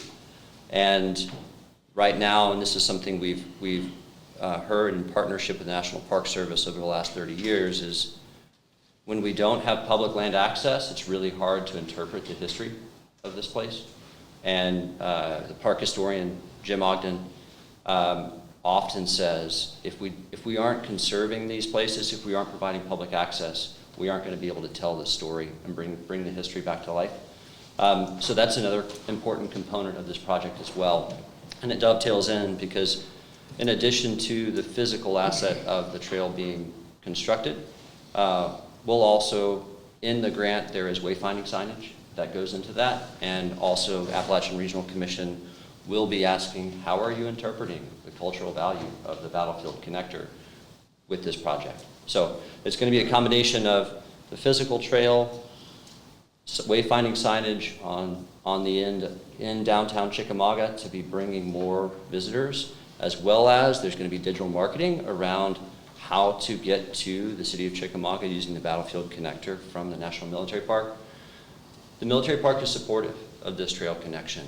The superintendent sees the benefit of driving more tourist revenue to local economies, as well as providing interpretive value to portions of the theater for Chickamauga that aren't really accessible to interpret right now. I also want to talk about our fee schedule and how much our individual principals in our budget make. We don't actually make that. That's our all-in cost. That includes covering our costs for our back office staff. So we have finance directors who help us manage segregated funds and works with our attorneys. And we have, and we are a California-based nonprofit. I'm not in California. I've actually never been to our national headquarters. But we are of this community, Walker County, and have been working here for since I think at least '98, maybe even a little earlier. And we look forward to continuing to support connecting more Walker County residents to the benefits that the outdoors provide, and the economic benefits that responsible tourism can provide local governments, as well as we look forward to connecting more people to one another. You know, where you have a common ground on a trail, you can get to know your neighbor where you might not see each other out and about. So I'm grateful for the chance and happy to talk through any particular questions that might be in the agreement. Share the collaboration you've pulled together with the nonprofits and philanthropy and other donors that you have invited into this project. Yeah, so we work really closely with foundations predominantly to fund our work. So we have foundation support from the Lyndhurst Foundation. They're a prominent foundation based in Chattanooga. Also the Riverview Foundation. They're a smaller foundation but very focused in Northwest Georgia as an area of focus. Also the Jewell Family Foundation has been very, very supportive of this, which is exciting as a Chickamauga-based philanthropy. And we have individual donors as well, some of whom have a driving passion for trail access and want to see more communities have trail access. So that's been really motivating. And in addition to, so what you've seen in the budget so far is our costs for the capital improvements and the ARC budget, and you've seen the proposed grant administration line item for this project as well. We still have about another $100,000 of TPL staff time that we're working on raising. It's an expensive world to live in, to be managing projects of this sort of scope and scale and complexity. And we're committed to seeing this through. So we're still fundraising for our staff time in addition to this item. And I want to be transparent about that because I know it's hard to see those kind of numbers and be like, how is this a responsible use of taxpayer dollars? And our intent here is to finish a Battlefield Connector project, making a community more livable, and also making a community more fiscally strong, stronger than when we started. Board members have any questions for Noel? Yes, so when do you anticipate the project being completed? We anticipate this being about a 6-month construction process. It's not I think we're a little over 4,000 feet, and there's a couple of components of this that are in this budget that may be value engineering. We know that since we applied for this grant, construction costs have gone up. So that construction schedule may change depending on which components of the project. The physical corridor will be improved, but it's just certain elements of, does it need to be shared use condition on Osborne Street at the very northern end there, or is it a grade separated sidewalk? Around 6 months of construction timeline. We anticipate if this agreement is executed, we could provide public notice for the NEPA documentation in the next week, 2 weeks, and then we are working on the bid packet to be going out. We don't want to issue the bid packet while we're still in NEPA, because sometimes the NEPA process takes a while to hear back from all the parties. I would anticipate we would certainly be under construction by next spring, is my estimate, of course, depending on NEPA, how long it takes to get the responses from that. And then we could be finished by year end next year. Any other questions of the board before we go to the audience? Well, no, that's what I was just gonna make sure we were gonna give the audience a chance to ask their question. That's all I did. Yeah, just said you. That's all I did. Yes, sir, what's your question? Have you personally ever hiked or biked in Chickamauga Park? I have, yep. Have you seen the hiking pattern there? I have. Hiking pattern. My dad taught high school in Walker County for 25 years, and then my now wife trained for a marathon, and trained mainly coming because we were living in Chattanooga at the time. We came in off the north side of the park because that's the easiest way to get to the park from where we live. So I do agree, there is not as much traffic on the southern end of the park. And I'll also mention there, in other projects where we have seen low visitation, areas that don't have much traffic, those are the areas that are often the most problematic for management, because you don't have the good actors that are there. So where we make physical investments in parks and recreation infrastructure, often those places become safer, because the people that you want there are the people that are using it, and they're the eyes and ears, and we've seen that time and time again with our projects. Anyone else? Ma'am, did you have any additional questions? How are you gonna handle, like, we already have a really bad litter problem on that road, and I get attempting to put in like trash cans and stuff, but people really don't care and like to ping all the trees right out of the car. Is there any way that can be monitored to try to make that better because of that flow through there? That's a really good question. And actually, one of the components in the grant proposal was operations and maintenance and how to maintain that. And so as part of the project, having a grass verge will require more timely maintenance and mowing of that corridor, which means there will be more county personnel and volunteer organizations on that corridor to be sweeping it. You know, as you're mowing, that's an opportunity. We're not going to solve the litter problem with the Battlefield Connector project, but it is, I understand. I just don't want to see it reverse, because I have to Yeah. take so many things out of my hay bales, and so does my hay bale, because people think it's cute to try to ping stuff out of their cars. And people continually want to try to cut through our hay field. Oh. And I don't want to have to build a fence, and I don't want to have to put a bunch of signage up, but it's already hard enough to try to keep people to knock it off. Understand. I was a farm caretaker for about 10 years and had some crazy things happen on that farm. So I understand, yes. So what is the closest the trail would be to the road asphalt? It'll probably be right at the corner of Myers, well, No, the corner. how close would the trail or the walking trail physically be parallel to the closest spot of the road?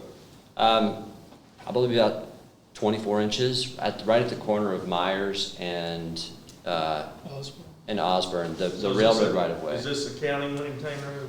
Yes.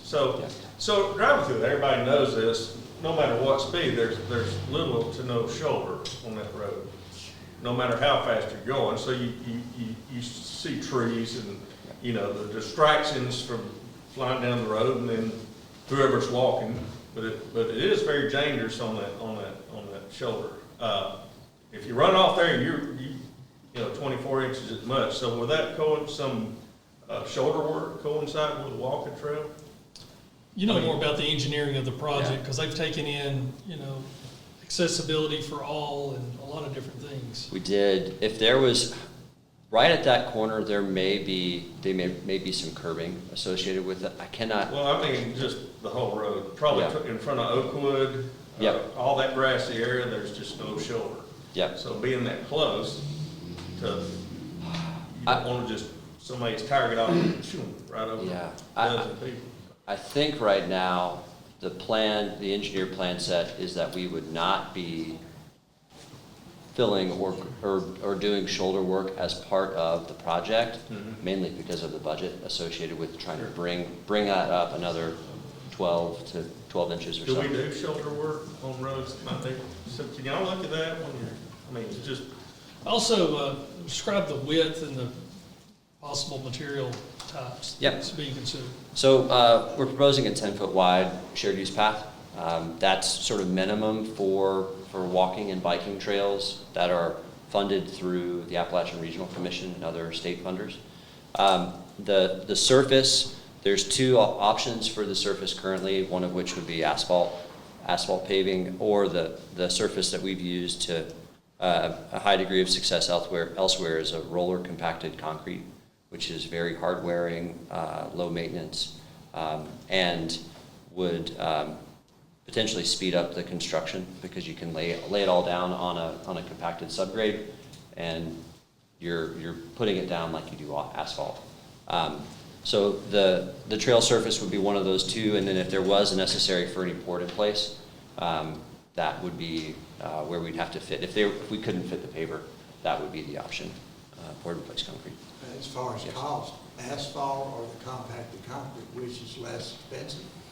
It depends on oil prices. Asphalt is usually less expensive, but then you have to account for the stone that goes underneath it. Well, it also breaks down far quicker. Yeah. And if it doesn't have enough traffic, it's going to deteriorate, so. Yeah.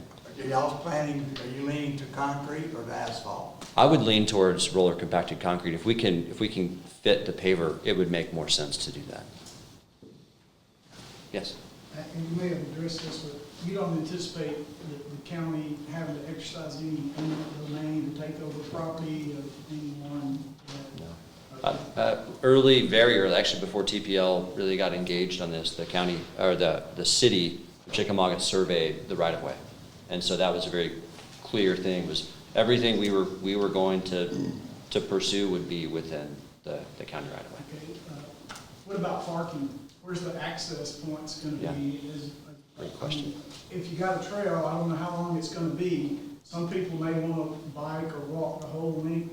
Others aren't going to. So where are the people who are going to utilize the trail? Where are they going to be parking? That's a really great question. And actually part of the intent behind the project was to drive more visitation to downtown Chickamauga. So the intent is that wayfinding signage and parking would occur in town or in the battlefield. So the trailhead would have to have some area reasonably close to where it begins and where it ends to accommodate that, right?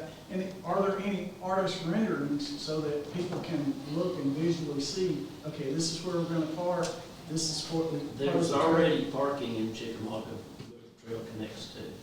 But you don't have any artist renderings showing the path? We did not invest in artist renderings for this, again, because it's a pretty small project with a very tight budget. That said, we do have engineered plan sets that showcase this. There actually was and I want to be very transparent on this too. At one point, there was an idea of a small trailhead at the very northern end of the trail off of Osborne Street. But again, if the intent of this is to be driving economic development and tourists to get to Chickamauga, we don't want people to just pull off of 27 and park there and then hop on the trail to get into the battlefield. So the intent is to be providing. There's actually a small parking area now where it goes under the 27 there. kind of creepy, but.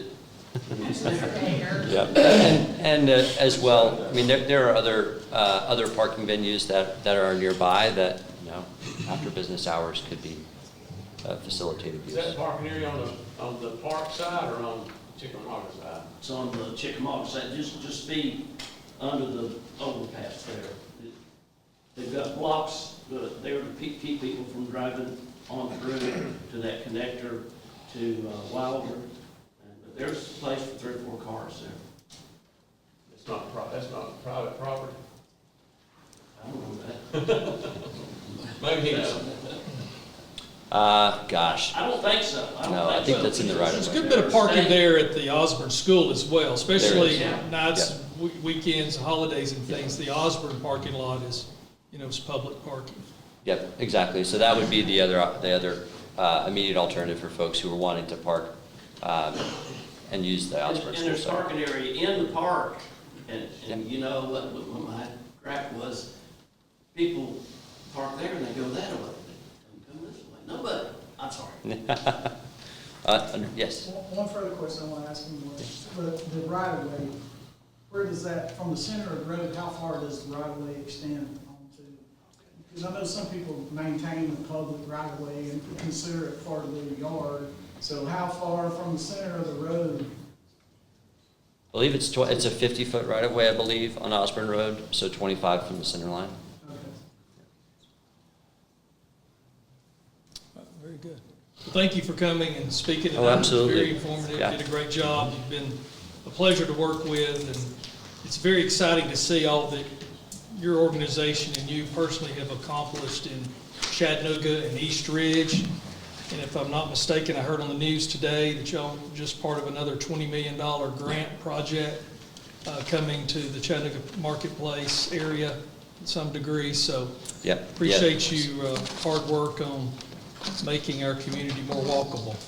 We're grateful for the opportunity to connect more community members to what I think is the joy of the outdoors. So thank you, sir.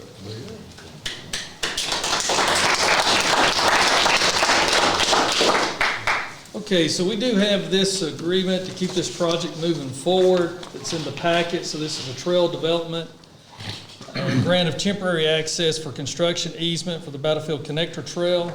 We have a motion to approve this agreement with Trust for Public Land. Make a motion to approve. All right, we have a motion by Commissioner Askew. Do we have a second? Second. We have a second by Commissioner Blakemore. Any further discussion? No, sir. Hearing none, all in favor say aye. Aye. Any opposed? Hearing none, the agreement is approved.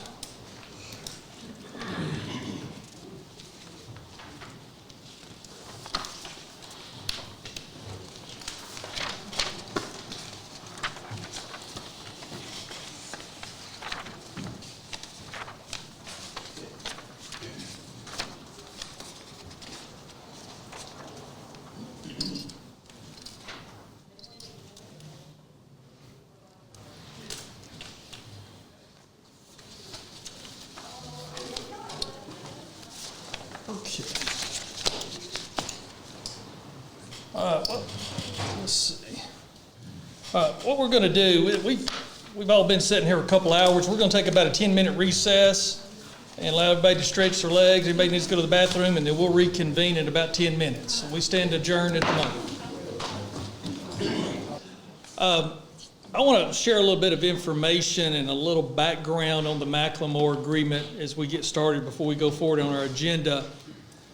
Share with you some of the history and try to address some of the questions that are very valid that were brought up here tonight, and tell you a little bit of the history even before I came as a commissioner with this project. But I do want to say I appreciate the positive comments about where we were financially, 2017, 2018, and where we've come. I didn't know anybody was going to say any of that, but I do appreciate that because it was very real. We were on the verge of bankruptcy. And many of you know even the first month in 2017, we didn't even have enough money to make the payroll that month. And we were doing tax notes. Second week I was in office and just trying to get current with vendors just trying to survive and try to pay the bills. Because in the state of Georgia, bankruptcy is not an option. And a lot of people don't know that, because you hope you never have to experience that in local government. But the state of Georgia and the state of Iowa, to my understanding, are the only two states in the country bankruptcy is not an option. It works very similar in my simple mind as the FDIC backing a local bank. The state of Georgia, due to the state constitution, backs local governments. So that's why we have as a county an enabling document, and it's in simplistic terms, that enabling document enables our county and other counties to exist. So if you become insolvent, the state has to come in, step in, and try to fix things, take things over. Many of you are aware there was another small city real close here that's now part of the city of Lafayette, which was the town of Linwood. It's right on the other side here, over there in the area where Robert's got his barbecue restaurant, over in that area. That was a separate city that failed financially, so it got merged and consolidated into the city of Lafayette. So when all of this communication and all started with McLemore, or as we know it as McLemore now, was actually under the previous administration with B.B. Haskell. Okay, because this development's been up there for many years with the first golf course and the residents and all, back when it was called Tequita Falls. So it's gone through, I think, at least 3 different ownership changes, and at least 2 of those were due to financial distress. So I know y'all see what's been prepared here tonight and what the opportunity is on the table, but I also wanted to share with you what we avoided. Because the original deal on the table that the previous administration was trying to make happen was what's called a public-private partnership. And so a lot of communities, that's the way they grow and develop their tourism, is through a public-private partnership, i.e. Tennessee Aquarium, the Chattanooga downtown, the new stadium project that's being built. Those are public-private partnerships. And so the deal that was on the table was for Walker County to own part of what we now know as McLemore as a partnership, a public-private partnership. And there was even meetings and conversations, and I even called former Sole Commissioner Jason Winters of Chattooga County today to verify I remembered this correctly, because he was Sole Commissioner at that time. They were actually trying to get Chattooga County and Dade County to all be part of that partnership, to all have ownership stake into what we now know as McLemore. Dade County and Chattooga County said, no way, we don't want to be a part of that. They walked away from the table very quickly. Walker County stayed involved, stayed engaged. And Walker County was working to sign up for a $50 million bond that would be guaranteed by the citizens of Walker County for $50 million for a public-private partnership.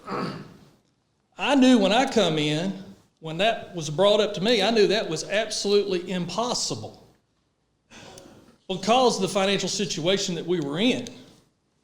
But after meeting with that group and understanding what they were trying to do, and also working very closely at that time with Robert Wardlaw, and we were having meetings with him. And the reason Robert Wardlaw was involved at that time, he wasn't a county employee. He was the chairman of the Walker County Development Authority as the City of Lafayette appointee. And so that's why he was involved. And so we both saw a pathway to bring such a great project to this community, but without doing it at the debt load of the citizens of this community. But to be creative and come up with a pathway that's laid out in state statute that allows us to take a revenue stream, being hotel motel tax, that we had never ever had, that had never existed in this county, use that as a tool to help them to fund the convention center without it coming out of any of our pockets. And that being paid for by the tourists coming to this area. Because when you have a tourist destination, it doesn't put pressure on your school system. It typically doesn't put pressure on a lot of your other governmental services like your health department and your DFACs. You know, and there are some services that it may affect. You know, they may have to call 911. You know, somebody might get arrested for intoxication. So there may be some services that are utilized. But what we did, since it was such a large-scale project, we had never had a hotel or a motel in Walker County in the unincorporated area. If you think about that, all of the hotels in our community are all in the cities. Lookout Mountain, Chickamauga, and Lafayette. We get zero hotel motel dollars from those city establishments because the way it's set up, the hotel motel tax is not shared like other sales taxes are shared. So the city of Lafayette, as an example, they've had a hotel motel tax for probably 20 plus years. You know, we'd have to verify what that number is. I'm thinking it's been at least that long. But the county never had one. And so when we were able to come together with McLemore Group and say we're going to put a hotel motel tax in, they had to commit to invest over $100 million. They had to agree to employ 180 full-time employees, not full-time equivalents, but full-time employees with benefits, okay? So that's in the other document that we can provide that was in the Memorandum of Understanding.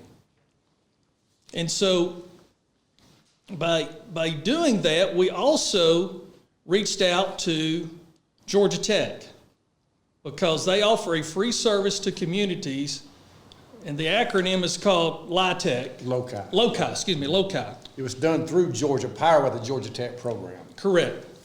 And so we commissioned that study to determine the financial impact of this to Walker County and to see if it was a favorable project.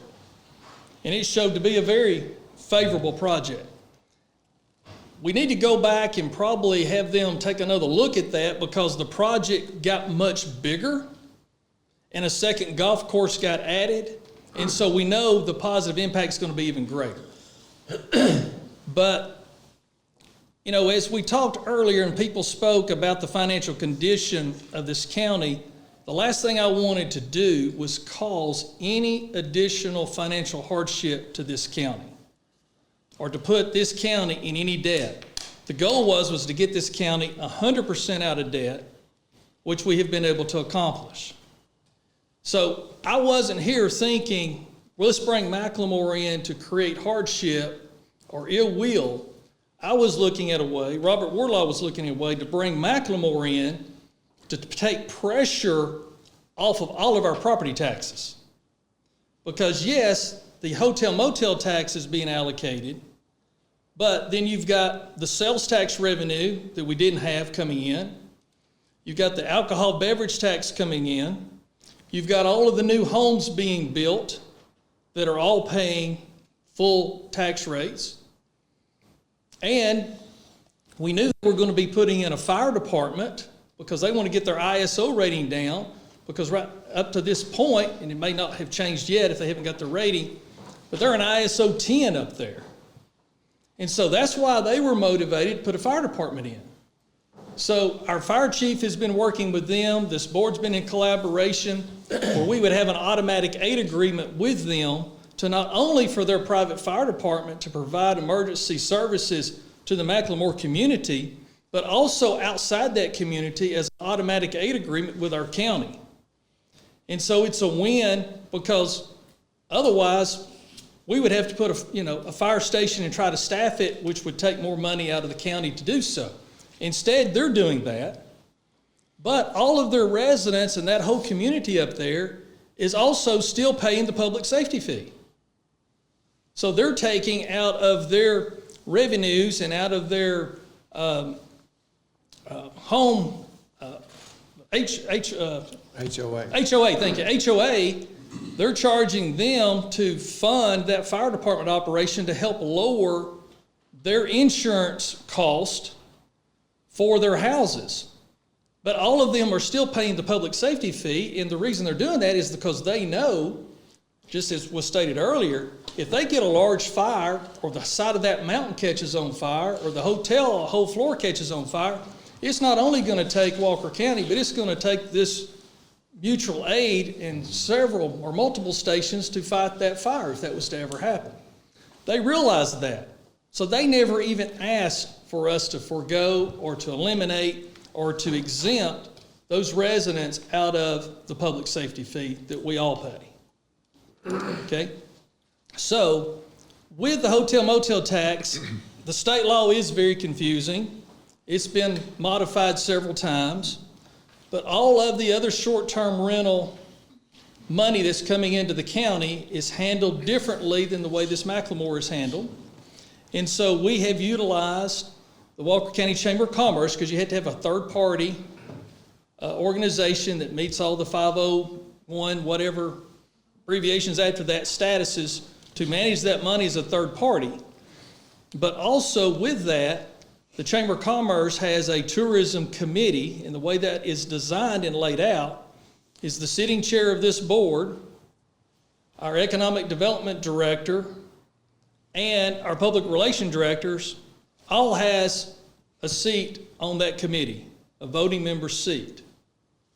And whoever the chair is of this board has veto power on top of that. If there's something that they want to spend money on that doesn't make sense to whoever's the chair of this board, can veto how those monies are being used for advertising. Okay? And so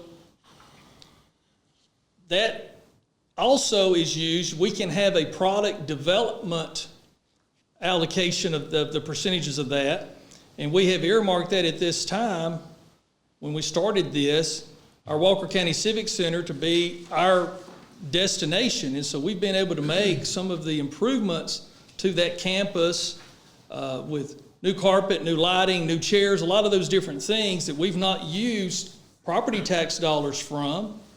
We've used hotel motel tax dollars because that's been our product development destination that we have used on our existing hotel motel tax collection.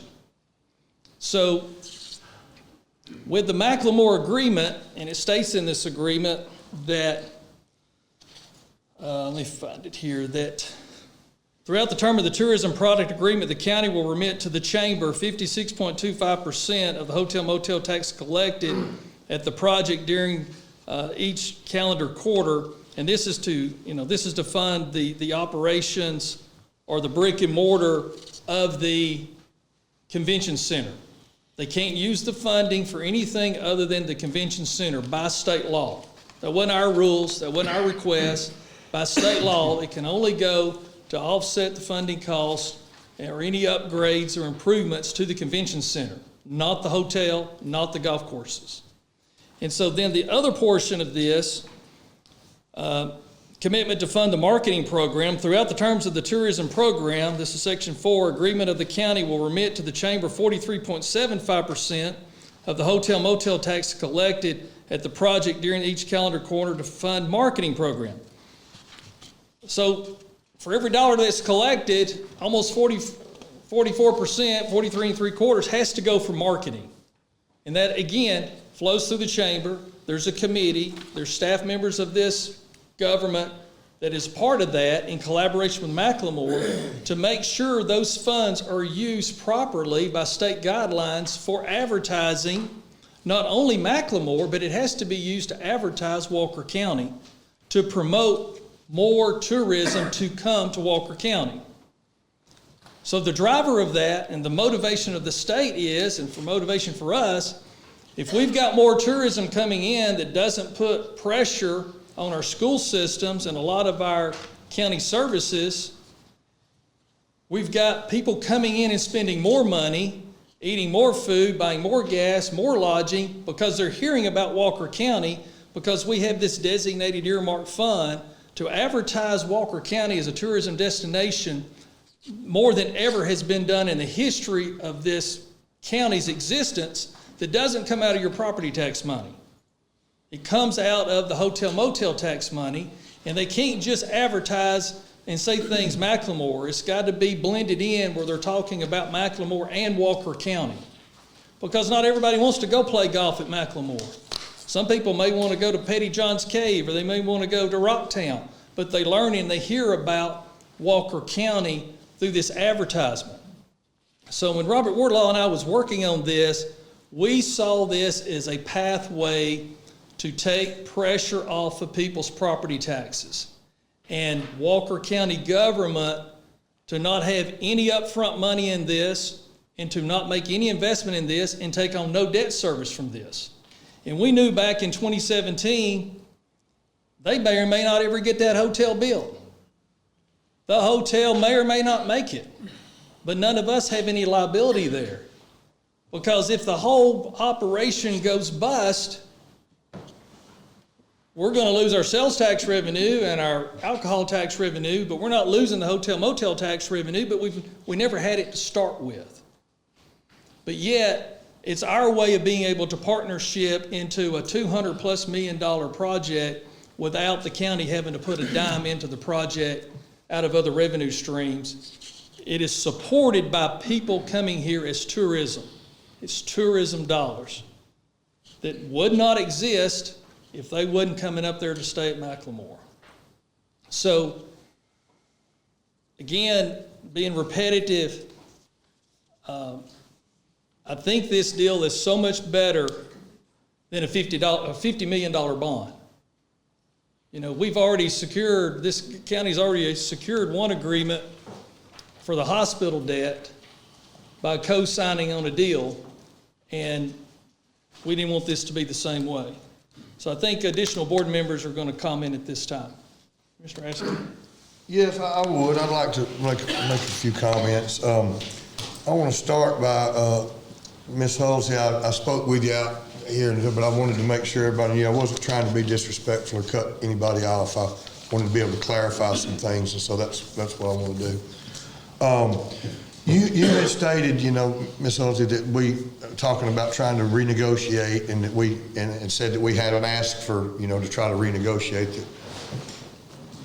Well, I'm going to peel back a couple of layers of the onion for you, so that we'll all know. Okay. So, probably about 4 months ago, 3.5 or 4 months ago, we looked at that documentation, the memorandum of understanding, and these documents, and we're asked to, you know, to move them forward, you know, to look at them and move them forward. Well, as Shannon just clearly stated, when this agreement was reached, it was in 2017, and none of us board members were involved in it, in any of the negotiations or any of the. So, with the board's approval, I took those documents and sent them out to secondary counsel to be reviewed, so that we would understand before we made any decisions exactly what we were looking at. And the Gerard Davis firm, who is our secondary counsel, along with our primary counsel, have spent about 3 months, I would say, you know, over the period of time. It's been probably close to that, I think. Reviewing documents, working with Miller and Martin, the bond attorneys out of Atlanta that represent McLemore. And so I wanted to make sure, personally, I was concerned in putting anything forward or moving something forward that wasn't a good deal for the county, okay? And after having it reviewed and looking at it and understanding more about it, we talk about what we're not getting. We're talking about, you know, what we're in here, everybody's saying is what part we're not getting. I want to talk about the part that we are getting, and I think, and you and I had some good extensive conversation about that. I see it in a layman's term. I'm not an attorney. I'm not an educated man, so I'm going to give it to you in layman's terms. But when the way I have perceived this is that, first of all, the hotel motel tax wasn't there, there wouldn't be a dime that we wouldn't be talking about it. Wouldn't even be here. So by that being enacted, as a part of the deal that was struck in 2017, we do now have those proceeds coming in from the hotel motel tax and the VBROs that we have in the county. And so like Shannon had stated, there's ways that we can use that money in other ways to help offset. So after we sent this off to Gerard and Davis, there was quite a bit of talk back and forth, and it's probably about a month ago, maybe a month and a half. Time evades me, but myself and Chairman-elect Angie Teams went up and sat down with McLemore, with Dwayne Horton, with several of the board members, staff. Robert Wardlaw and Shannon were also there. Shannon, and to his credit, didn't say anything. We went up so that we could hear and understand what the agreement was and how it came about.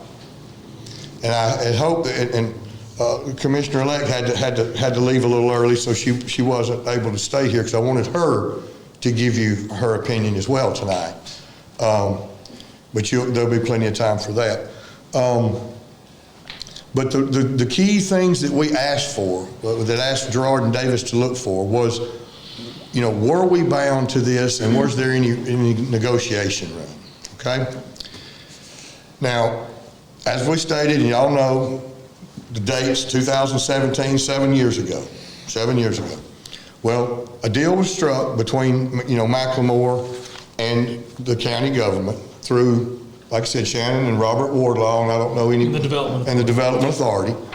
And it was expressed through the Memorandum of Understanding, which, as we know, that's not a legal and binding document, but neither is a handshake. But as I kind of alluded to with Ms. Hulsey, and I'm using paraphrasing here, but it would be just like if Mr. Yates over here and I entered into an agreement 7 years ago, and we entered into an agreement, and you understood it to be one way, I understood it to be the same way.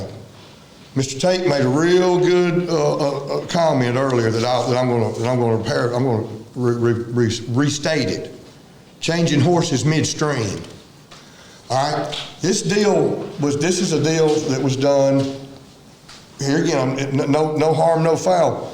We didn't have anything to do with the original, but what we did is we took it to council with primary and secondary counsel, and they did some extensive research into it, and and was very clear what the deal was made and when they made it. That's what the agreement was.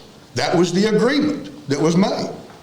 I think they actually asked for 40 years and some other things, and they negotiated down. Here again, and I'll say this, I'm an old horse trader from way back, okay? I'll horse trade with anybody that wants to trade.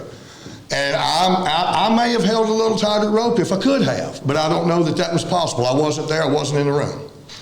What I do know is that the integrity of this board and Walker County is not going to be jeopardized by changing horses midstream on someone.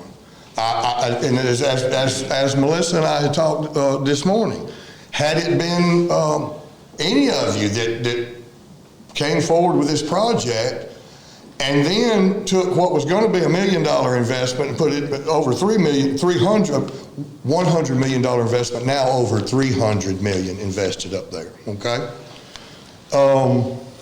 And so I get it that yes, we're giving them, they're getting to keep this. But I also am a very, very strong belief that the hotel motel tax money, first of all, they've got to rent the rooms to collect anything. If they don't rent it, they don't collect it, and we're not out anything because we don't have anything in it. However, if they are successful and they're able to rent these rooms and they're able to take this thing off the ground, and you know, we talked about it, and you brought it forth that y'all are members up there, which is great.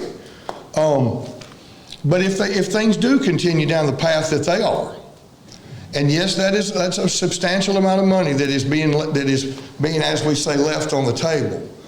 But I don't see it that way. The way that I see it is if I can give you, any of you in the room, as an investment, Jamie Hulsey, I give you $1 bill and you give me back 2. I can't tell you what I'm going to do. I'm going to come back and I'm going to give you another one and you give me back 2, and I'll do that all day long as I can do it. So in the big picture, the deal that was struck may or may not be what individually any of us would have done or as a group that we may have done.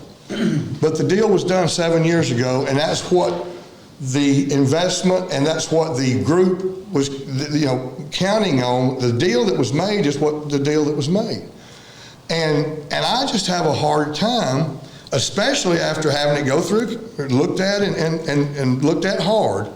And it took a while for Gerard and Davis to peel back the onion and be able to give us an opinion on it. But I just find it hard to welch on a deal. I know that sounds, okay, well, this, that's crazy, but no, that is the integrity of Walker County. And that is the integrity of the board, whoever's sitting here. And if you start welching on deals and not doing what you tell people that you will do, now, if there was any doubt that this wasn't what was told, that'd be a different story. But there is no doubt, and Chairman-elect Teams will attest to this, there was no doubt of what the intent was with the memorandum of understanding after meeting with both parties. And so, like I said, I see it both ways, but I have to understand that the hotel motel tax that we are abating is bringing us in more than what we're putting out. So in other words, we wouldn't have had any of it, period, if we hadn't done, if McLemore weren't there, we wouldn't be talking about it.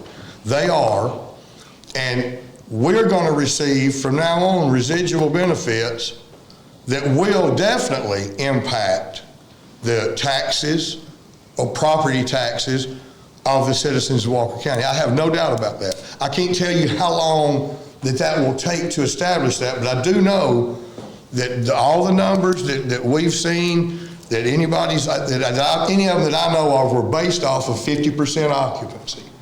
And at 50% occupancy, we'll be pulling about $3 to every $1 that we give up. So I just wanted to take a moment to try to go just a little deeper that, it appears to be, everybody says, oh, this is crazy, it's crazy deal. Well, it's not that crazy in government. It's actually, I've been told through our council that it is quite common practice. Now the numbers can vary. What the deal is, what you give up, what you abate, that's all there to be on the table. But the deal, the bottom line is whether we like the terms or not, we're benefiting the county. The county is receiving benefits, and you can shake your head all day if you want to, Mr. Ned, but you'll never convince me that we're not going to reap the benefit. We're not going to reap benefits. We're already pulling money off of that project already, and they've been open for 4 months, maybe something like that. So, I mean, I hear the arguments, and I'm not discounting any of it, but I'm asking you, why in the devil would you not take an agreement that is going to make you more than what you're giving up? You're making money for the taxpayers versus spending money of the taxpayers.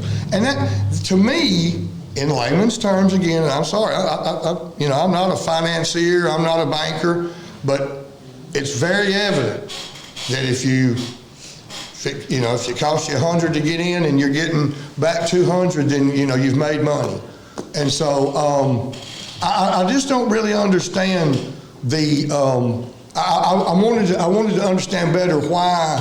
What is it that the citizens want to see out of an agreement like this or don't agree with about it, because one second, let me finish now, you'll get your time, for sure, because I want to hear it, I asked for it.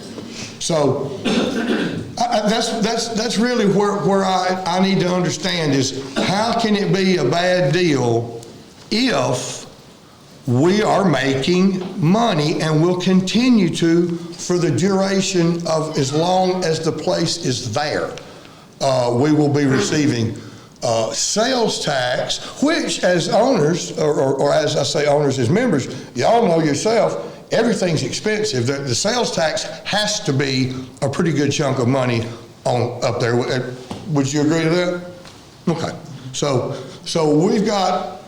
we get all the sales tax by giving up part of it, and that's kind of, in layman's terms, that's how I see it. So yes, now, I would like to, okay, wait, yeah, I'm sorry. Let's let our other commissioners speak, and we're gonna give some public comment time, but let's do this orderly, and so we're gonna, who would like to go next? Mr. Chairman, I do have a question. So, do we have any estimates on what alcohol sales tax will generate, just a rough estimate, Walker County, either on a monthly basis or for the year? Do we have any numbers on that?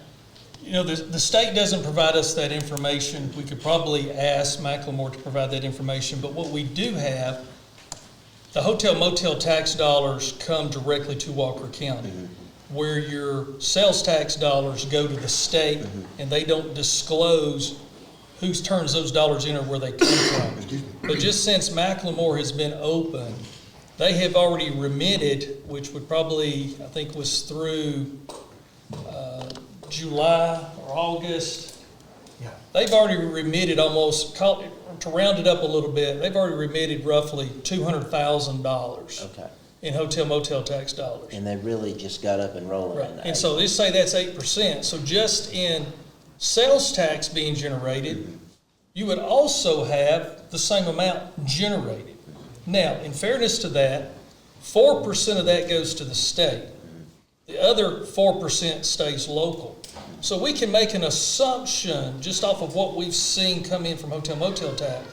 There's already been at least $100,000 of sales tax money that's come back to this community just in that short period of time. Okay. It's just one example of a sampling of some information. Okay, thank you. Mr. Hart.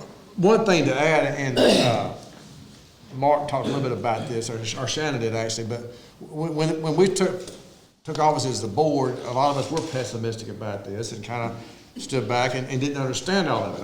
I'll be the first one to tell you I didn't understand all of it because I, like Mark, am not a lawyer. So my wife is the economic developer for Georgia Northwestern. She put us in contact with Georgia Power, who did the LOCI study. Now, Mr. Yates is a Georgia Tech graduate, he told us, so this study is developed by your peers from Georgia Tech, Mr. Yates. And what this study did is it took into account everything that was being given by this county, given by the state, given by whoever was giving it to the project, and it took everything that McLemore was putting into the project, and it came back and told us as the county government that if McLemore operates at 50%, it's beneficial for the county. So that told us that it was a good idea. Like Mark said, the agreement was laid before the board even took office, and we don't want to renege on that agreement because this company has invested a lot of money in the county already. But I do want to say that I do think that Robert Wardlaw and Chairman Whitfield made a good investment. I didn't, when we first took office, I did not. I didn't understand all the dynamics of it, but Shannon did a great job explaining it, and I do think it is good, and it takes a while to understand how much it's going to bring back to us, and we are giving up something that we never were taking anyway. So I think it's a positive statement. Robert, do you have anything? And I guess one other point to be made, and you made this point, but to reiterate, is 100% of this money is going back into building more up there. It's not going into anybody's bank account. It's going into a conference center. Well, it's going, there's a percentage of it that goes into the marketing and advertising. Yeah, but and there's a percentage of it has to be invested in the conference center. And then over time, conference centers after a few years, they've got to kind of be refurbished with paint and carpet and upgrades and things to keep them fresh, and so they can use it for those type of things. to continue to reinvest, you are correct, to reinvest into that project to keep it viable and keep it where people want to come. Yeah, that's a good point. Any other? Yes, sir. Yeah, I have a question for Mr. Gottlieb. Mr. Gottlieb, so, and Mark talked about not welshing on a deal, not reneging on a deal. So if we did try to renege on this, say change it from 30 years to 5 years, could that potentially put us in legal jeopardy? It's my legal opinion that it would, because there is a theory of law that's called detrimental reliance, and that is, to apply it to the facts of this case briefly. Back in 2017, and I was not the county attorney either at that point, but McLemore and the commission, at that point a sole commissioner, reached an agreement. The legal term is that McLemore detrimentally relied upon the promises made by the county, and they invested or agreed to invest over $100 million plus provide these jobs. And if we had in any way significantly modified that, then they would, in my opinion, sue us and have a pretty good chance of being successful. That legal concept, which is not something out in space.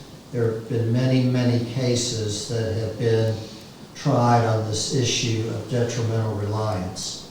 And if you think about it, it just sort of makes sense.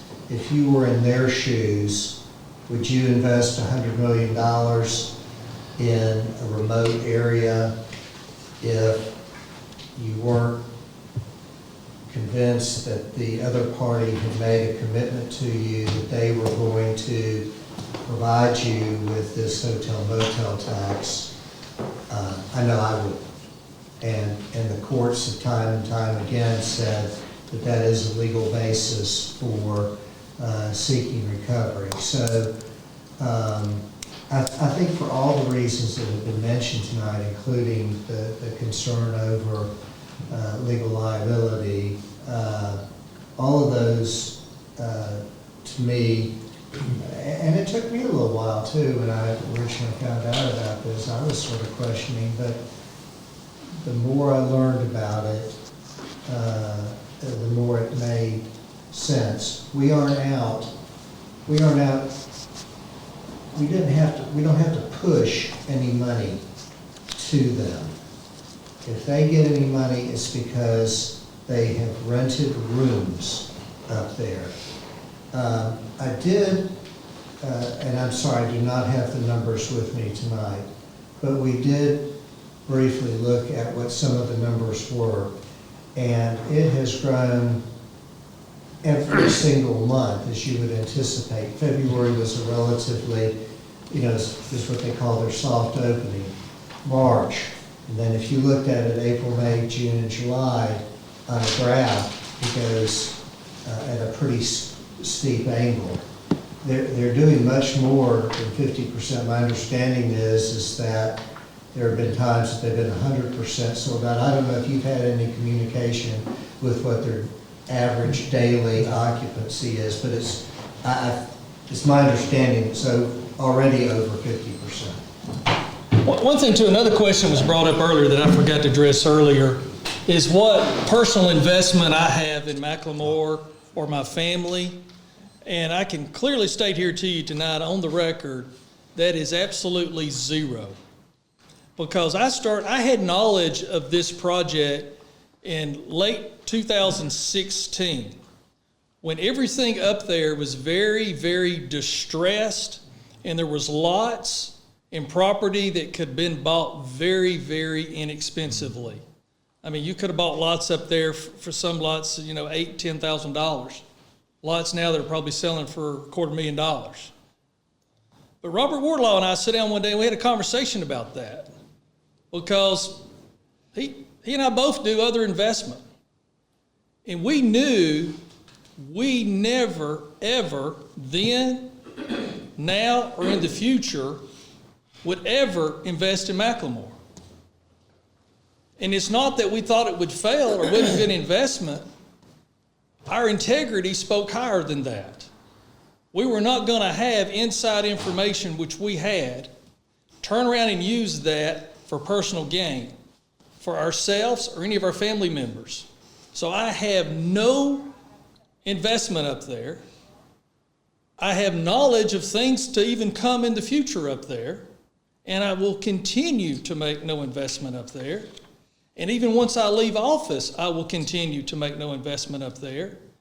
And just the integrity that I know of Robert Wardlaw, I know without a shadow of a doubt, he will do the same. He will absolutely 100% stay away from investing in McLemore. And both of us could have done so and got a large personal gain very, very easily. That would have been completely legal.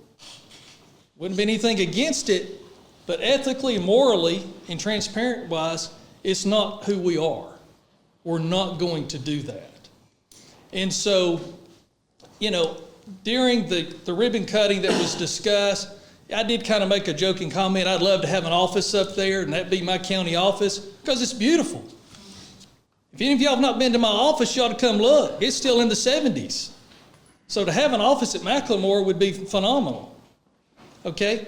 I don't have keys to the place. I don't have an access card up there or anything. But anytime I've ever been up there, they have been very grateful for what Walker County has helped them facilitate to accomplish. Because when they come to me in late 2016 and started having this conversation, they swore me to absolute secrecy.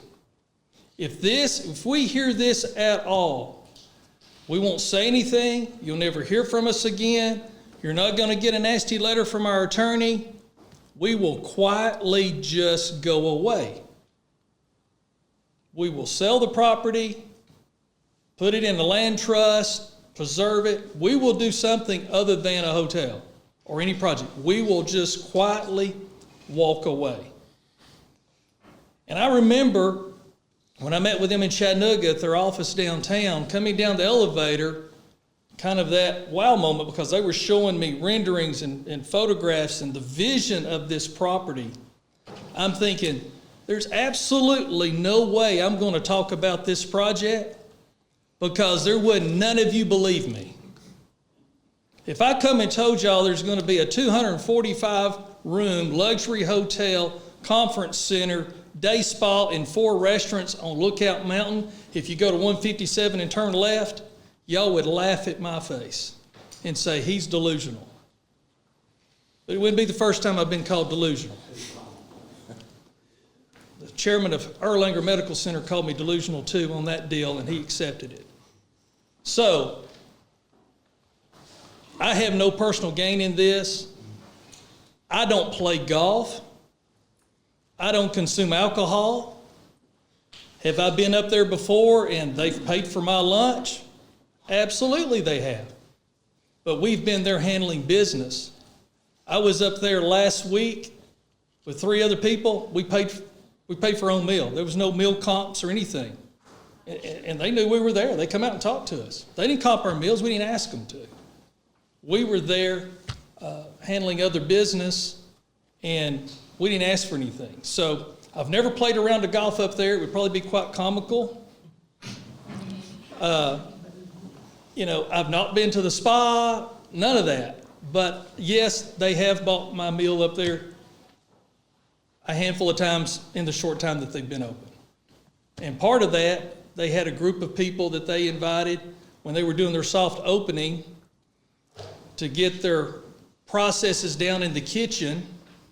And everybody that was there, all their food was comped. And so there was probably 150 people there. Any additional comment of the board? No, sir. Okay, at this time, I think to keep good order, what I would like to do, hold on. To keep in good order, what I would like to do is ask for this board to present a motion that would allow us to go back and open up our public comment section, but for that motion to include that the public comment session would only be to talk about McLemore or these related agreements. We're not opening up public comments to talk about other things. It's getting late.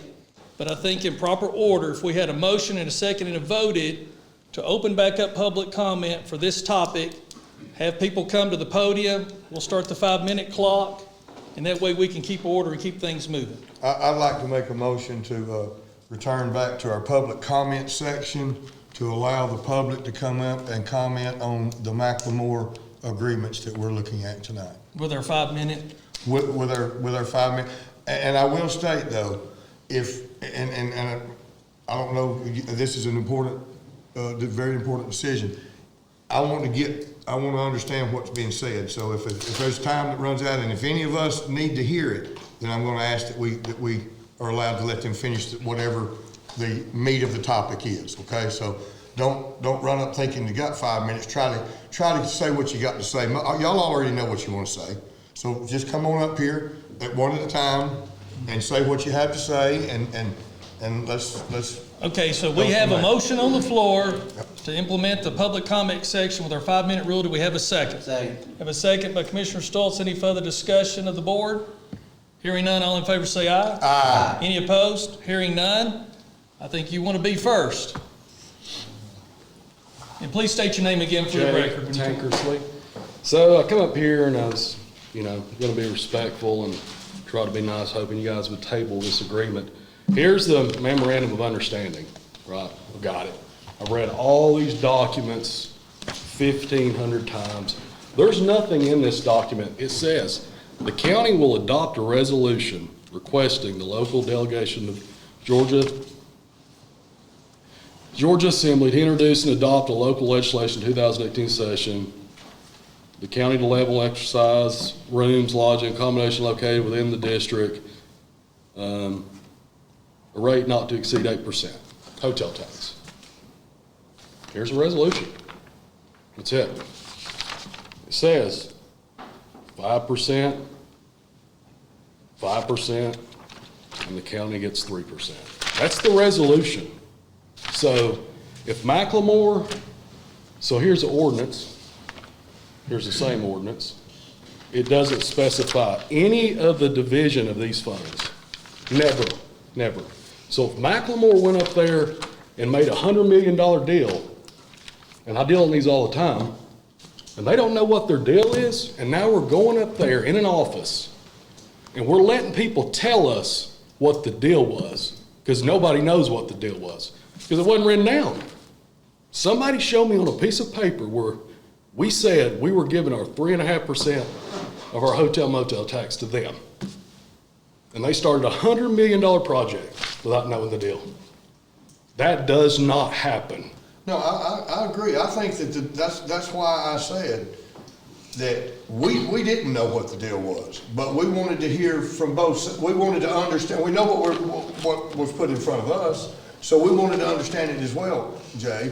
And that was the whole reason for sending it off to secondary council. I know exactly. I didn't see what I needed to see, and I sent it off. And it took them 3 months to go through and determine what the intent. And that's what, if you hear what I'm saying, the intent of that MOU was exactly what they've asked for. The intent. Now, you're right, and I stand right beside you with the document. I couldn't find the intent in the document. It says 8%. But that's, no, you're not, I'm talking about the time frame and things like that. I understand. The amount, the length of time and those things. There were things that I couldn't find. I'm not, like I said, I don't study that stuff, but I knew that we needed to make sure and understand what we were doing. And so I get it. But here again, I'll ask you, while you're there, if you know that if you yourself were sitting in my shoes and you know what the intent was when this agreement was made, and you are confident that you know what that intent is, because now you have all the pieces put together, then would you think it would be right to go back on an agreement that started the project? You don't know what the intent was. Who's giving you that information? Well, both parties. Who? I just told you, when Angie and I, understand, Chairman-elect, but I'm saying, we sat down with board members, with McLemore. Yeah, so McLemore. This is a memorandum of yes. understanding. Yeah. So, dated 5/10/17. Sorry for tapping. right, but for practical purposes. This is a resolution dated February 22nd, 2018. It says the county's getting 3%. Okay. I'm done. I'm not gonna argue. Thank you. I respect you, and I told you last time we spoke. No problem. I respect everybody. No problem. But my family's been in this county almost 200 years. I didn't ask them to come to there. I didn't ask them to cut the top of that mountain off. I didn't ask them for that. They wanted to come here. I didn't make that deal.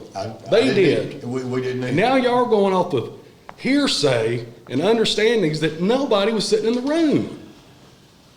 I'm done. Have a good night. Yes, sir. Please state your name. Jamie Hulsey. I will start off with my views on relationships with McLemore was not investment. My quotes on or thoughts of relationship was you telling me you had access to everything at McLemore after I said I was a member on the day of ribbon cutting. The second is the invite to the campaign, which is against their policy that I didn't get to receive even on a meet and greet. So you got favoritism two different ways, and you said that personally. I do agree. A verbal intent in 7 years ago. So no, I've done a lot of letter of intents. I've done a lot of MOUs. So where's the letter of intent? Where is the details of that? And why, if you are part of this conversation on every bit of that 3% going to McLemore, then why were you publicly saying that the county would get a third of that tax in general funds? Why did you say in 18 the same thing? And then now we're trusting somebody. I mean, it looks suspicious. Looks like there's a fear of somebody saying something with a scare tactic of maybe a lawsuit, or was there something texted or verbally said that, or is there something else we don't know? You know, we talked not long ago about perception. Well, this is more than perception. These are facts. We got documents. We got articles from Chattanooga Times. We got, got all these things contradicting what you said we're binding to from 7 years ago that's not true. So I don't understand that. So it is true what Ned said. We're changing horses in midstream, unlike you said we weren't. No, sir. No, sir. Show us the proof. Okay, and show us the proof. Where are these consulting documents? Where statistics? I work close with economic development, with the power company, with the state of Georgia. Mm-hmm. Show us those papers. Why is that hidden? Okay, we're making money now. And we hadn't even started or begun to give them the $900,000 per year. So where's the goal here? In the contract, it's contradictory of the chamber having control of this money. Where in the contract it says McLemore gets final say on the money and where it goes, not the chamber. I mean, we're just voting on this. It's contradictory of what was just said. I don't understand that. So, where's the document, David? Where's the $100 million you said that we invest plus 30 years? Okay, looks like we're only giving them $900,000 a year, $27 million. Where's the other $73 million coming from? If we're bound to a $100 million investment. No, they made the $100 million investment. Oh, they made it. Okay, I'm sorry. You're sitting back there. So, regardless, where's the? I sit back there. What does that mean? You were sitting back there. I didn't quite get. Okay, I thought you were being. No. I heard it wrong. So, I don't get it. It's, you know, I think there was a parallel. There was a threat of a lawsuit on apartments in Ridgeland. All of a sudden, the board voted to approve the apartments at Ridgeland School because of the fear of a lawsuit because of a previous agreement that might have been made. Is this similar to that? Where's the proof? Where's the proof you said that we did the deal 7 years ago that we're making today? I'd like to clarify one thing. They have not threatened a lawsuit. I know. I said it looks similar. Why are we so apt on this when I don't see any proof that this is the agreement that was made in 17 and based on your public comment of the county's getting 3%.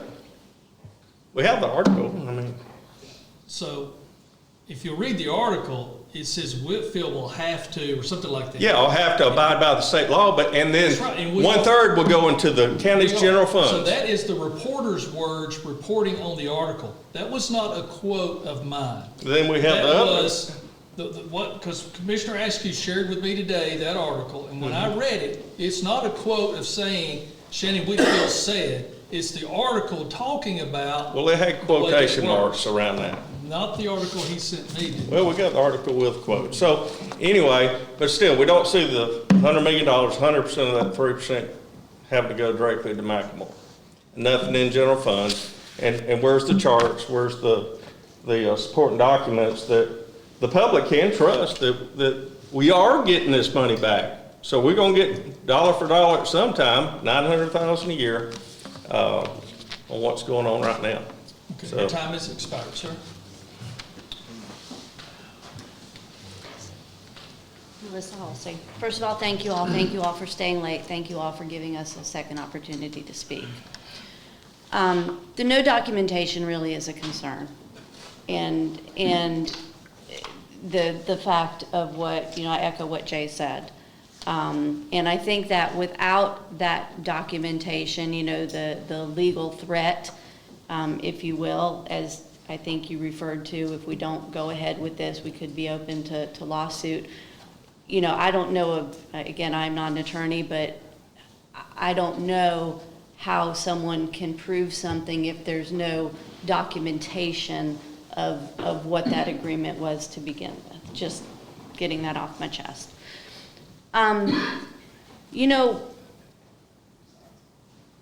We all agree, I hope we all can agree, that McLemore is a good thing for this county.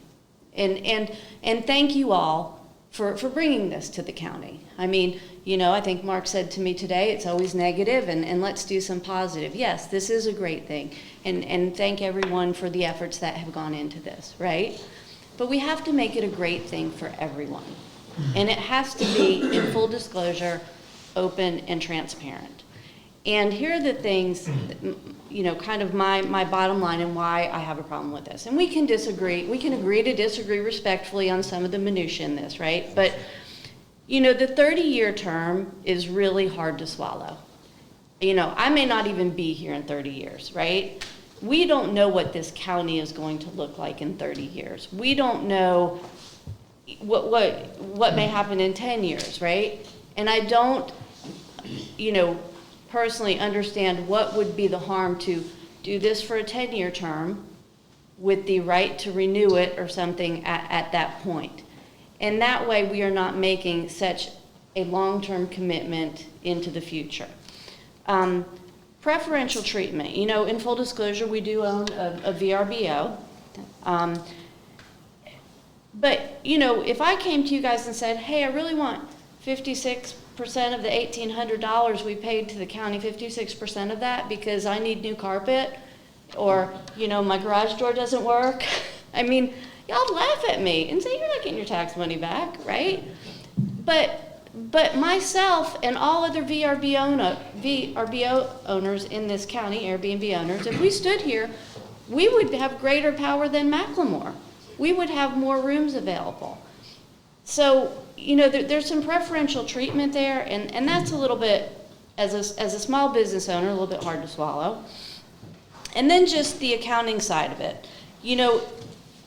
We all, I hope, can agree that they do need some help, and let's see how it goes, and we wish them the best. And yes, I understand Mark's point. If you give me $1 and you get 2 back, right? That's a good thing. I get all of that, right? But we don't know what that's gonna look like in 10 years. In 10 years, then we could have PGA tours up there. You know, they could be making hand over fist. I don't know anybody in Augusta right now that's saying, oh, I really can't fill my rooms and I can't charge, you know. We don't know what that's going to look like.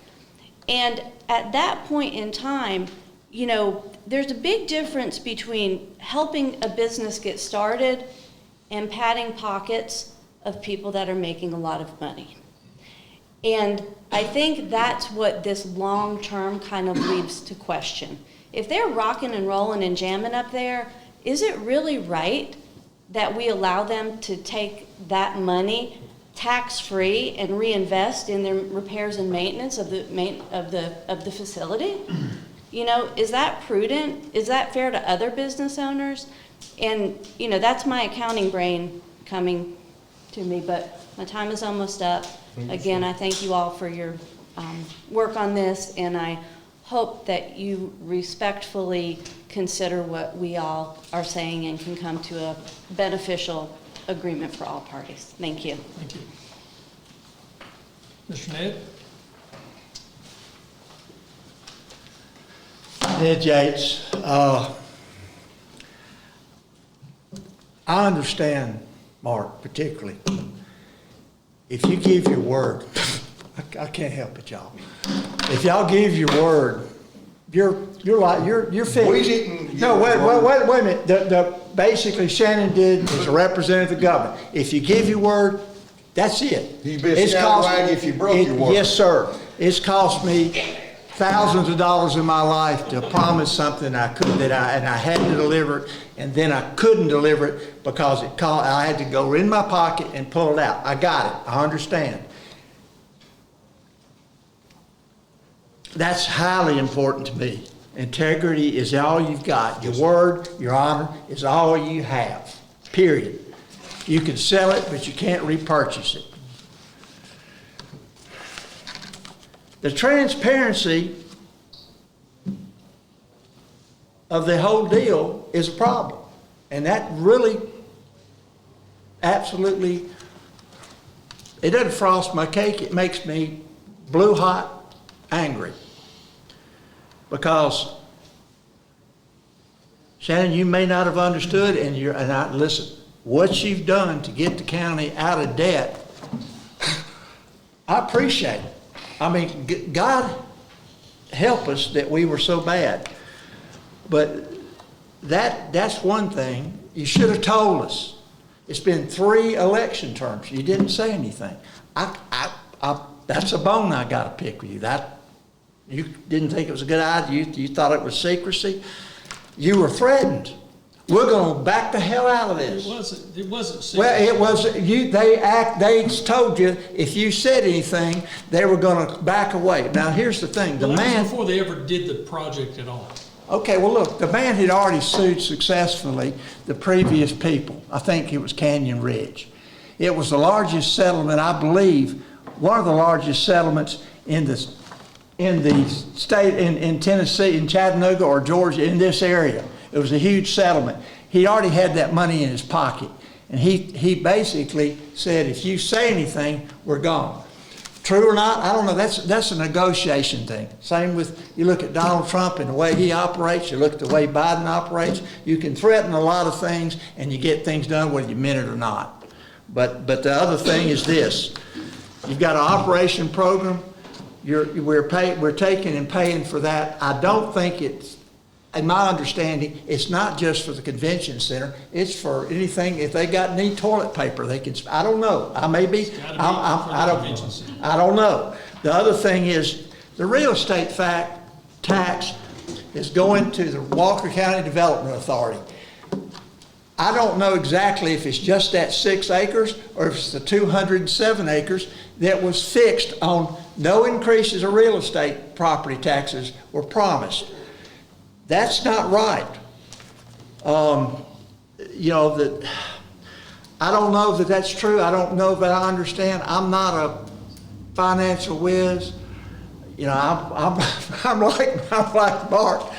If I buy it for $1 and I sell it 6 cents, I make $1.50. I made 50 cents. I made a $0.50, made 4 bits. Well, the other thing is about the 8% hotel tax. It goes, the chamber advertises, well, great.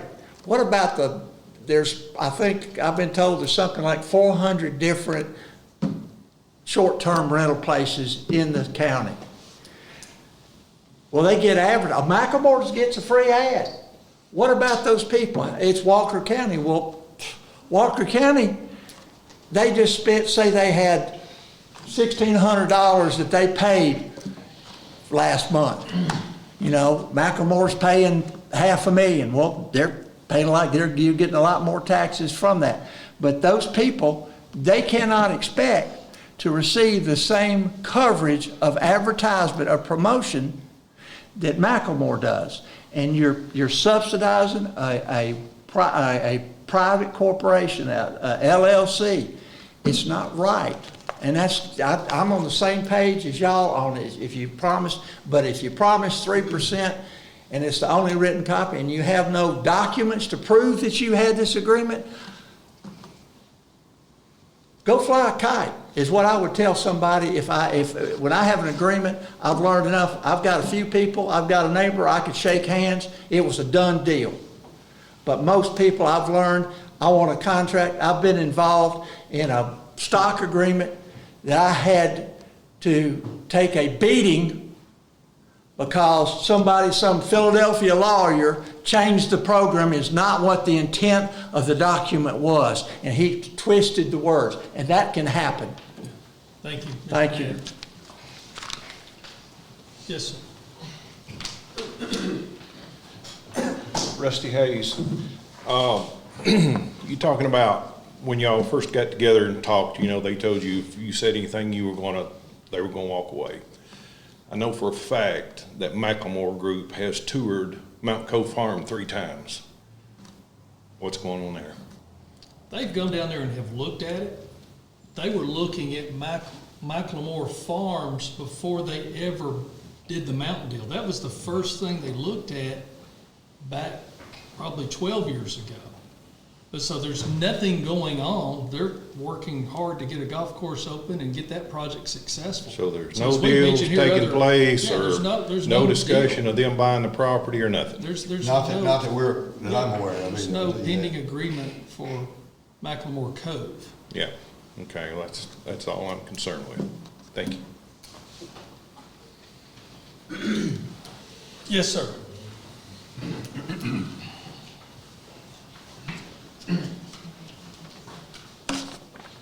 Gary Williams.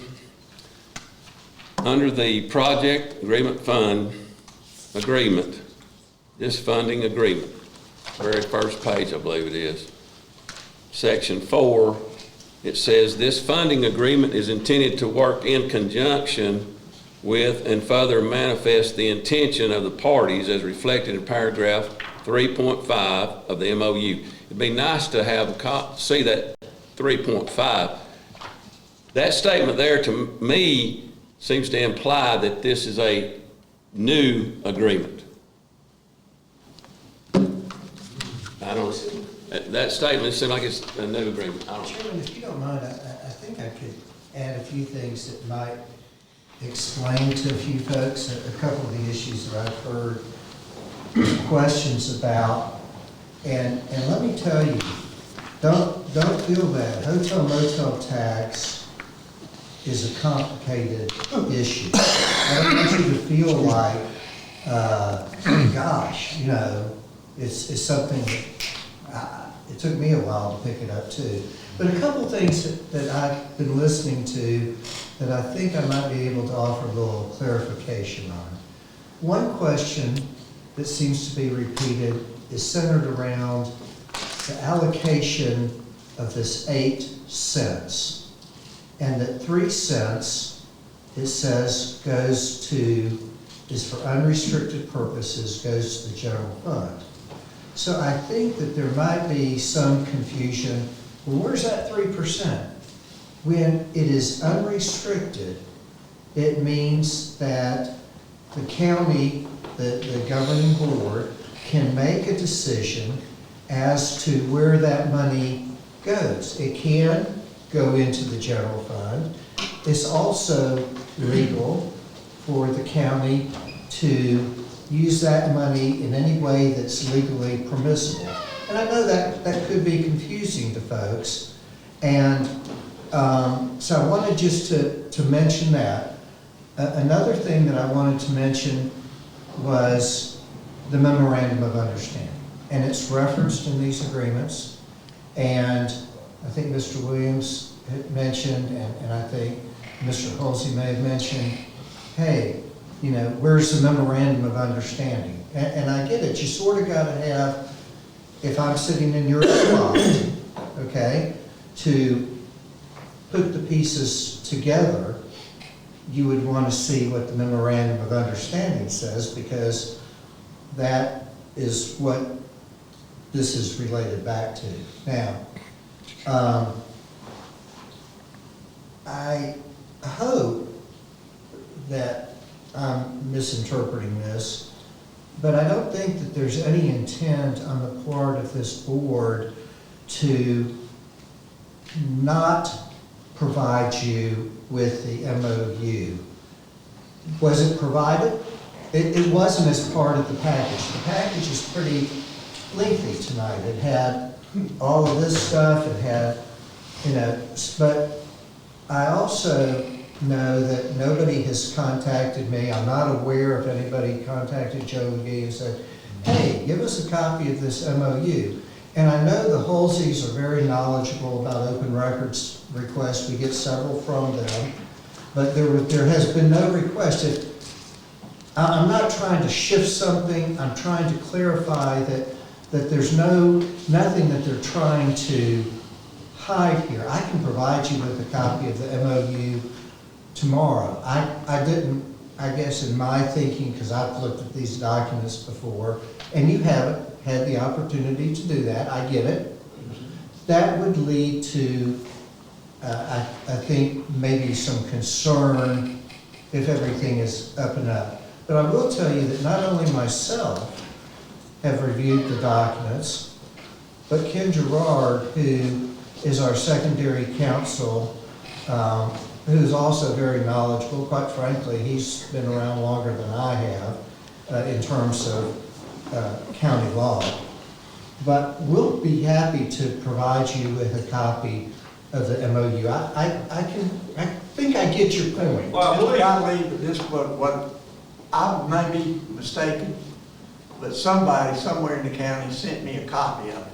I've given it to other people. I think I've seen it, but I've also seen the deal where the 3%, and that precedes that. So who's wrong? Do what, Scott? You know full well, as an attorney. That's where you got it. As an attorney, you're subjective. Anything you say. I'm subjective. As an attorney, you're subjective. It depends on what the judge says when it boils down to it. You present the point and the judge makes the decision. We need to get back in order here. Okay, I'm So sorry. is anybody that hasn't spoken? Is anybody that hasn't spoken on this second round here that wants to come up and speak before the board moves forward? Yes, Angela, please. I think I need to be able to respond to Mr. Gottlieb there. I just want to State your name, please. It's Angela. It's Angela Pence. I just want to thank y'all for taking the time to go over everything and explain in depth what it looked like and what it would be benefiting. Because McLemore does benefit our community. Everybody, I think, does agree with that. It's a beautiful place and it does bring in money. So I know that this is long and a lot, but I think we need to do better at informing people those nuts and bolts of what it looks, because it does make sense. And like, you know, earlier I felt a little differently, and now I feel differently about it. You know, it makes sense. So I think we could probably do better. Y'all could do better as a county government in explaining the nuts and bolts of what's happening and making sure that people understand in depth what that looks like, and of course the benefit. And we all try our best, right? Yeah, but I think that's probably some of it and the misconception. But thank you all for explaining it very much so. And Mark, I feel differently about it. So Thank you. I just wanted to I appreciate say that. that. Yes. And I do want to add something if the floor is finished. Gary, you said, okay. Okay, let's let him have the floor. And I want Mr. Gary to see what he's got to say.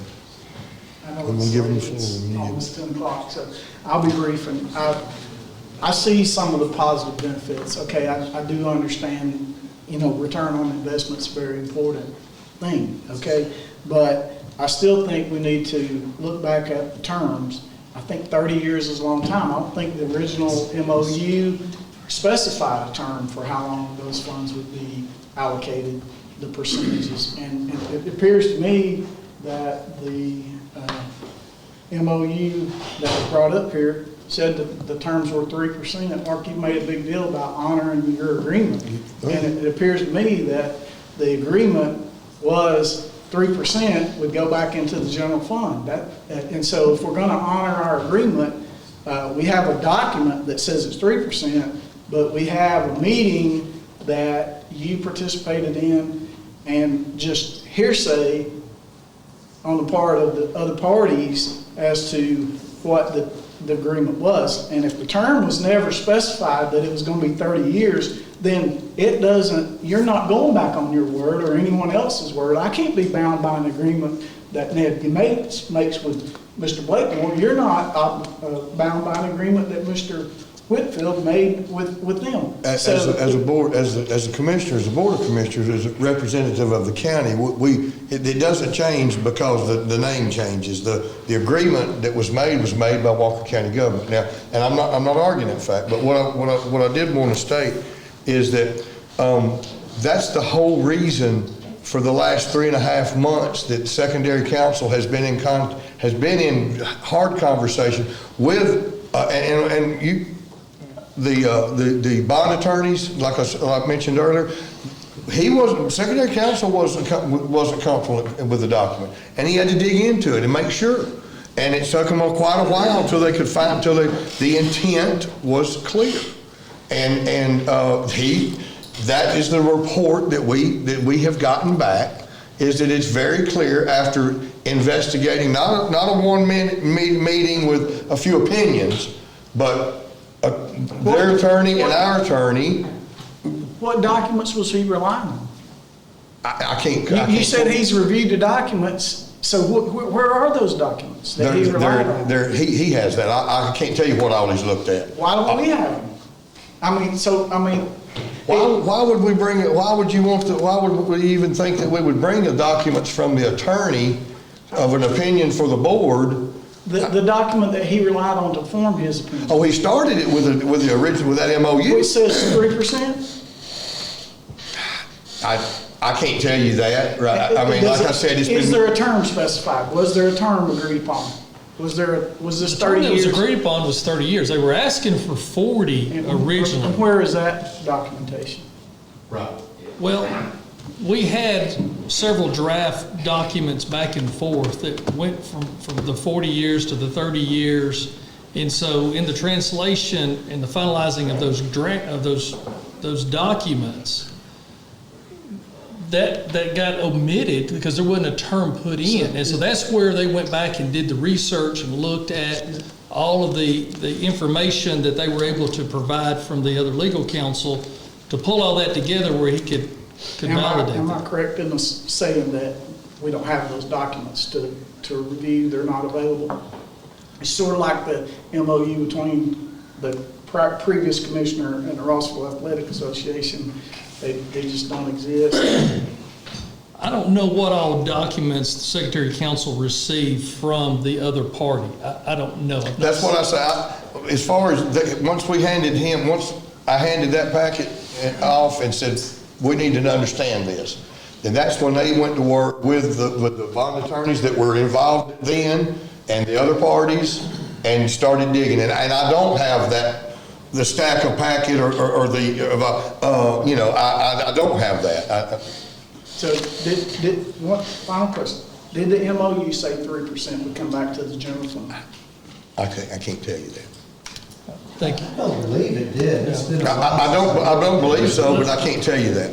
I think the document several people are referring to was when the hotel motel tax was implemented as a new tax in Walker County. It described how at that time the allocation of funds to start off that program was to be allocated, and that there was a percentage that went into the general fund, there was a percentage that was utilized for product development, as I mentioned, our civic center, and there was a percentage that was allocated for advertising. But that all is strictly conformed and laid out in the state statute. We didn't make those percentages up. It has to conform. And so even, as Mr. Gottlieb mentioned a while ago, the option that's being utilized to take and provide those funds to McLemore to get them the full 8%, that's also allowable in the state statute as a legal practice to do, to fund those. And so that takes that.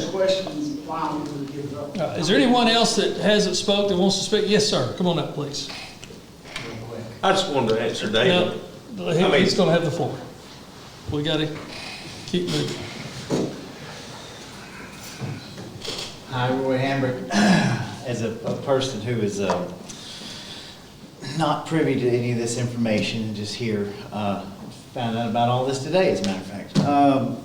What I'm hearing a little bit is that this was a 7-year project. I understand that you guys, this was all done beforehand and everything, but I keep going back to the same thing about how these agreements were having to be looked at by an attorney and hashed out for a few months, right?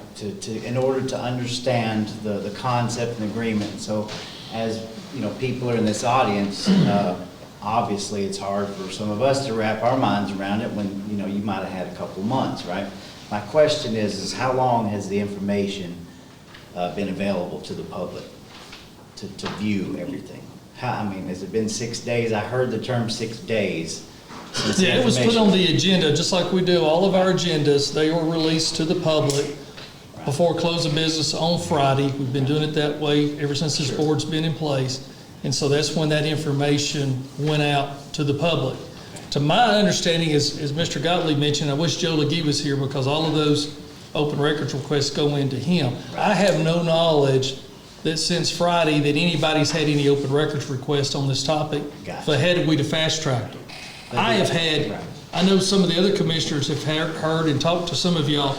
I've had 0 phone calls or inquiries or conversations outside of our current board members on this topic since Friday. It's been Friday, right?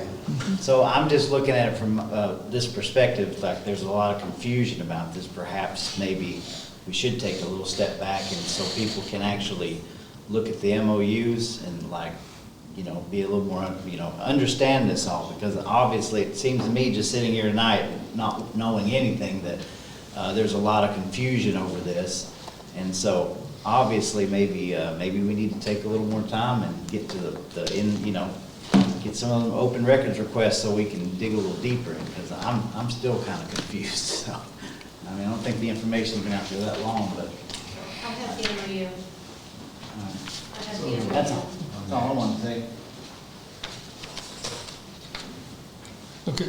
Scott, have you already spoken this second round? No, I have not. Okay, Scott McNabb again.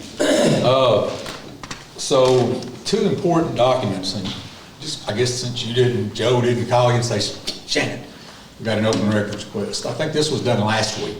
Okay. Looking at something else. So we do have copies of it.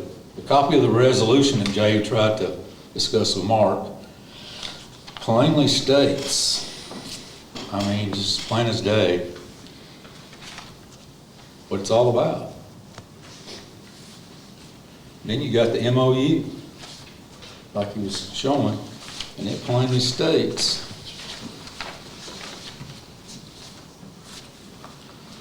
Talks about the 178 rooms, the 207 acres. It keeps coming down through here and it goes just on and on, all this talk. But you get down here close and you flip it over and it gets right here, hotel motel tax, 3.5. 8%. That's all it says. So if this deal was signed by, I don't care, me and Ned, it's between me and Ned. So now, is it not changing in the grand scope of things? No, sir. Not at all. Okay. So the 3%, right here, be it further resolved. I don't read as well as Shannon does on all these resolutions. This was 4004-18. Amount equal to or less than 50% of the total amount of taxes collected exceed the amount of taxes that would be collected at the rate of 5%. So is that not 8%? And 3 would be 8. So there's 3% right here. It says even further. That pursuant to OCGA, all that little squiggly stuff, 48-13-51, B2, an equal amount to 3%. So it's not changing. What y'all are fixing to vote on, or I guess try to vote, I guess you can. This gentleman, he's definitely blind. I know a little bit about it, but there's a lot of people. I thought we've got 70,000 people in this community. And I know that we voted for each district's got people they rely on to do their due diligence. But I think this is big. I don't care if it's, 40 years, 50 years, 30, I won't be here. But I'm really confused on why we put it on hold for 3 months or 4 months now. Why in the world have they issued us a time restraint? It's got to be done right now. And let some of these people that don't know or understand it, let them understand it. Hold 2 meetings on it somewhere. Do some open forums where people get to come. Some of these, they might still be, just be the same group, but we might get a couple of hundred of the 60,000 folks we got here. And stand up there and tell them your case, Shannon. Board, guys, whoever. But right now, there's a lot of folks that's in the dark. And like I said, I've been around some pretty good contracts myself, and I don't know, there just seems to be a lot missing. If these are the only 2 documents that was given to the attorney, second counsel, which I doubt, I can't believe they say it's a good deal by these 2 documents. So that's all I got. Thanks, sir. But these were got Anyone else that hasn't spoke on this second round will speak on this topic? Okay, hearing none, we're gonna move forward back to our agenda. Hold on a minute. Mr. Gary wanted to respond. Okay, but to keep us in order, since he's already spoke, You've already told him you come up again. Hold on. Y'all would need to. I'm gonna make a motion to allow Mr. Gary Williams to reapproach the podium to finish his conversation on this topic. Okay, so we've got a motion. Do we have a second to allow Gary Williams to come back? Second. We have a second by Commissioner Blakemore. Any further discussion? Hearing none, all in favor? Aye. Any opposed? Hearing none, Mr. Williams, you have 5 minutes, sir. I don't need 5, I just, this is a very confusing document. My question is this not, what I just read under section 4, is this not a new funding agreement? It's not a new funding agreement. The documents that are here today, these are the first funding agreements, because this has never been placed on the agenda to finalize the funding documents. So these are the funding documents. There's been no other funding agreements put on the agenda. Okay. All right, so we're gonna move forward. So next item on our agenda is the agreement with Scenic Land. So we have the McLemore project funding agreement, and we have the tourism product promotion agreement. So we'll take the first one here, the McLemore project funding agreement. So we have a motion to approve this agreement. Motion to approve. I have a motion by Commissioner Stoltz. Do we have a second?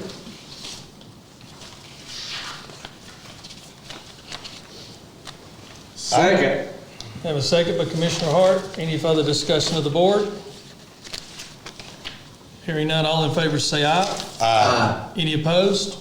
Hearing none, the motion carries. And since it's getting late, I'll sign these at the end so I don't hold everybody up. The next item we have is the Tourism Product Promotion and Development Agreement between Walker County and this development tourism we've been talking about. So we have a motion to approve this second agreement that's on our agenda. Yes, motion to approve. I have a motion by Commissioner Hart. Do we have a second? Second. I have a second by Commissioner Blakemore. Any further discussion of the board? No, sir. Hearing none, all in favor say aye. Aye. Any opposed? Hearing none, the motion carries. The next item we have is our purchase order that we added to our agenda. This is this time of the year, the last several years in a row that we've done our brush and stump grinding at the landfill. Payne Gilly, our landfill director, has worked pretty hard on this, evaluating the work that needs to be done, come up with 3,000 tons that need to be ground. We got a quote from Big Woody's, who we have used several times in the past, back on September the 9th. They're showing 3,000 tons to be $24 a ton, or $72,000. And then our best proposal is from Topo Industries to grind 3,000 tons at $40,000. So it is a request of our landfill director to award the purchase order to Topo Industries in the amount of $40,000. Do we have a motion? Yes, sir. Go ahead. We have a motion by Commissioner Blakemore, a second by Commissioner Hart. Any further discussion of the board? Hearing none, all in favor say aye. Aye. Any opposed? Hearing none, the purchase order is approved.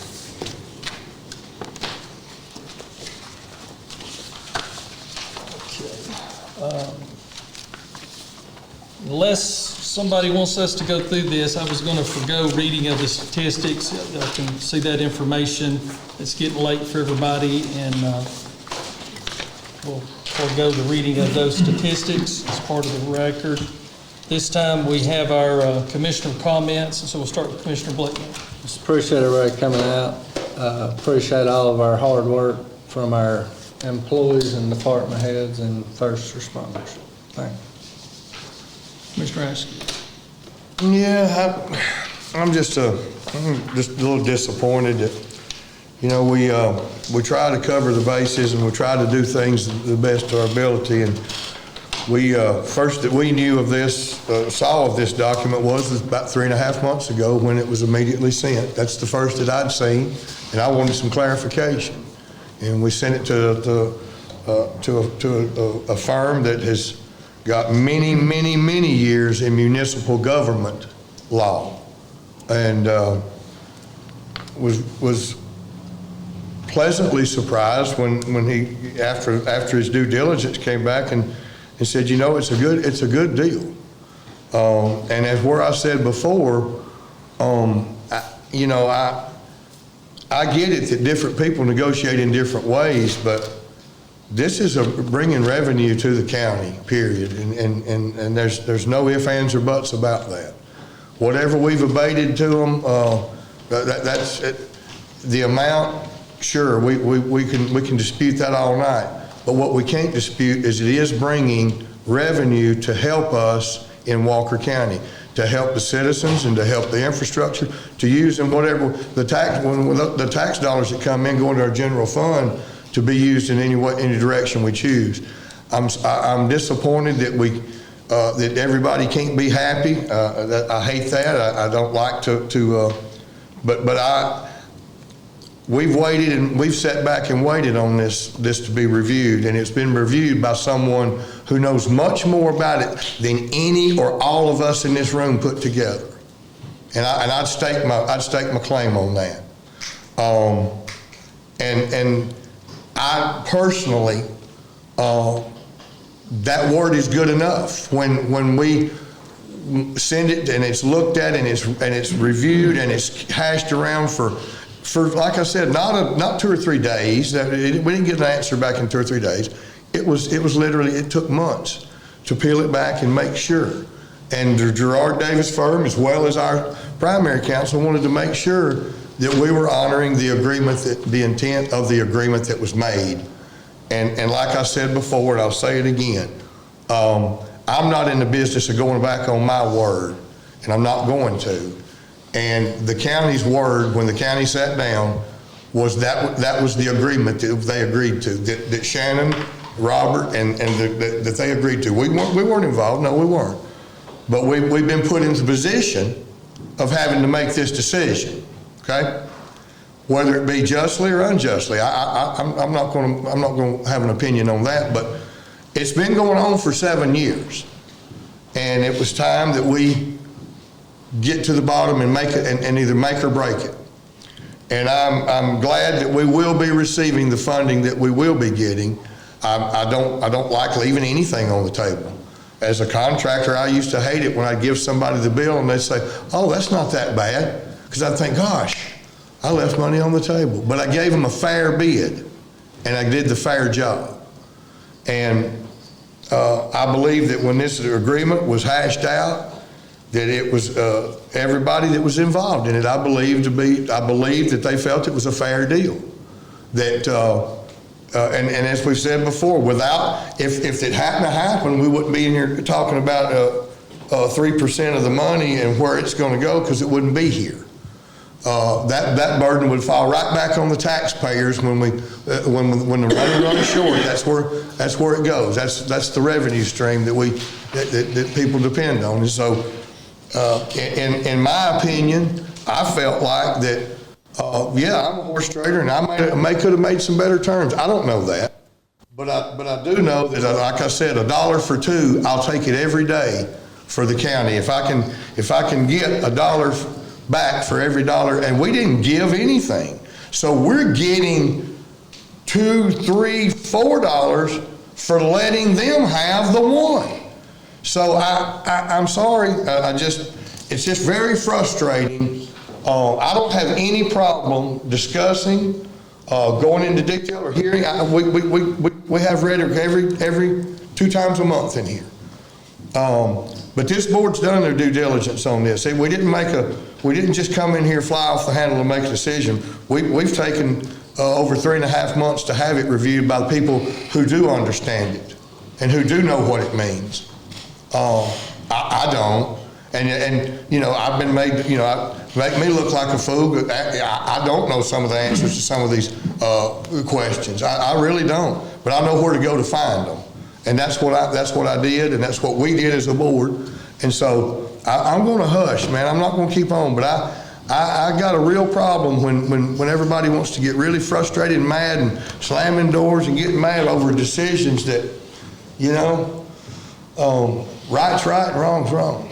And like I said, you make a deal with me, I'm going to stand by it. And I feel like that the deal that was struck by the county, that this board was put in that position, and it was up to us to honor the decision that was made. So that's my 2 cents worth. And I do appreciate all of you coming. I appreciate our county employees. I appreciate the hard work everybody puts in. And I appreciate the work that you all put in to agree to disagree. I mean, that's what it's all about. So anyway, that's all I have. Mr. Hart? I would like to take a minute to recognize Mr. Beecher Garmany. Beecher was a citizen of this city for many years. He was an Army veteran. He was a business owner. He was a city councilman in the city of Lafayette for many years. And he He reached out to me when I ran for office and was very encouraging to me, and I worked a lot with him and the City of Lafayette folks as I took the District 3 Commissioner job. So Beecher was a great man. He lost his life a couple weeks ago to a sickness, but just a really good guy. I know the county's going to miss him. The city's going to miss him. He was just very encouraging and just a very positive role model in our community. The Ag Festival is Saturday at 8 o'clock in the morning until 5 o'clock in the evening at our revamped Ag Center. Chairman Whitfield and Todd Bird and Ricky Austin. Raise your hand, Ricky. He's still here. It's 11 o'clock and he's still here. And a lot of other folks are really hard on that thing, implementing some ideas that a group had, and it's turned out really, really nice. And this is the first big usage of it this coming Saturday.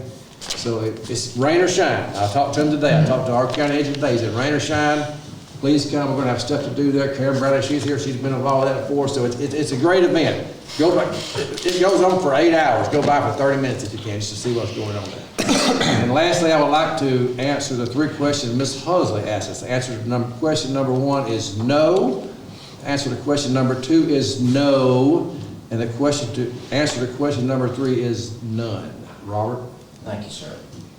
And just to reiterate what Brian said about Beecher Garmany, he was a great guy. He was a public servant. Shannon and I served on the Board of Health with him, city councilman, a business owner.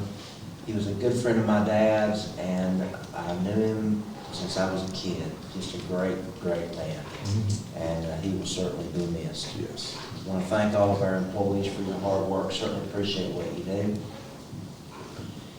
Whether you like McLemore or dislike McLemore, whether you patronize McLemore or not patronize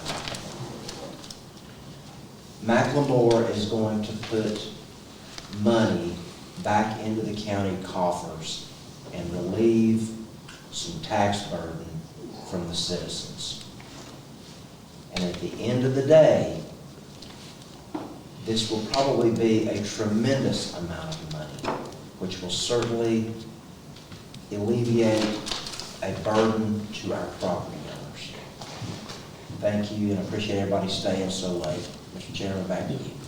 Thank you all, and I would like to say too, we passed tonight, we've had a couple of public hearings, and actually no one saw a need to comment on our budget.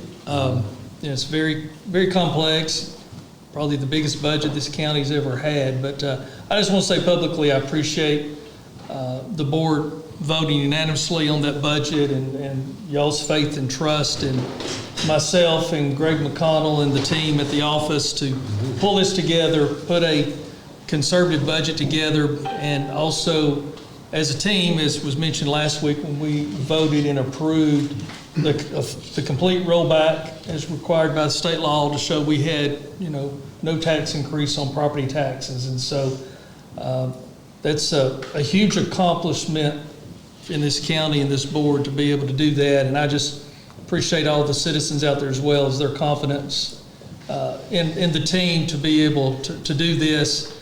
Because, there's a lot of other jurisdictions around the state that's working on budgets and doing this same thing, and they're having a lot of conversation and back and forth of millage rates and budget categories and spending on this and that and the other. And it's really a great place to be here tonight in Walker County, that we didn't have to fuss over all this or question all this. And we're sitting here having good dialogue and conversation and discussion about new money that's coming into the community for probably one of the greatest projects, time will tell, that's ever been developed in Walker County. And so, it's great to have those conversations, even though I know it's been long and there's been some differences of opinions. But I think people look back 10 years from now and will see that, we did the right thing here tonight by moving this forward, and the positive outcomes and things that will come from McLemore and other things that will prosper in the community because of that anchor tenant. It's kind of like the way malls used to be, what's your anchor tenant, or your strip center, what's your anchor tenant, and other things come and build around it. And so that's going to happen with McLemore. They're kind of the anchor tenant, and other great things are going to happen. And there's people that have the opportunity for free enterprise and free market to come up with things to build off of what they've done. So appreciate everyone being here tonight. Appreciate the public comment, and appreciate everyone adhering to my comments about everybody being professional and courteous, and because there's other communities not too far away that we sometimes talk about or laugh about that just seem to be a free-for-all.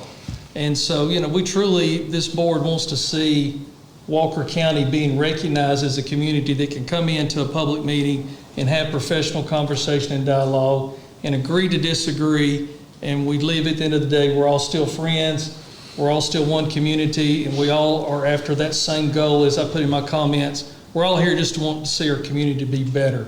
So I appreciate everyone's comments, and definitely appreciate everybody staying late. And thanks to the staff that's also been here late as well with us, because a lot of them start before 7 o'clock in the morning. So thank you, and hats off to our team. Mr. Chairman? Yes, sir. One last thing. I just want to personally say thank you for your hard work on the budget. You did very well. Thank you, sir. Thank you. All right, very good. So do we have a motion to adjourn? Absolutely. Have a motion by Commissioner Hart. Do we have a second? Second. Second by Commissioner Stoltz. All in favor say aye. Aye. We are adjourned. Thank you.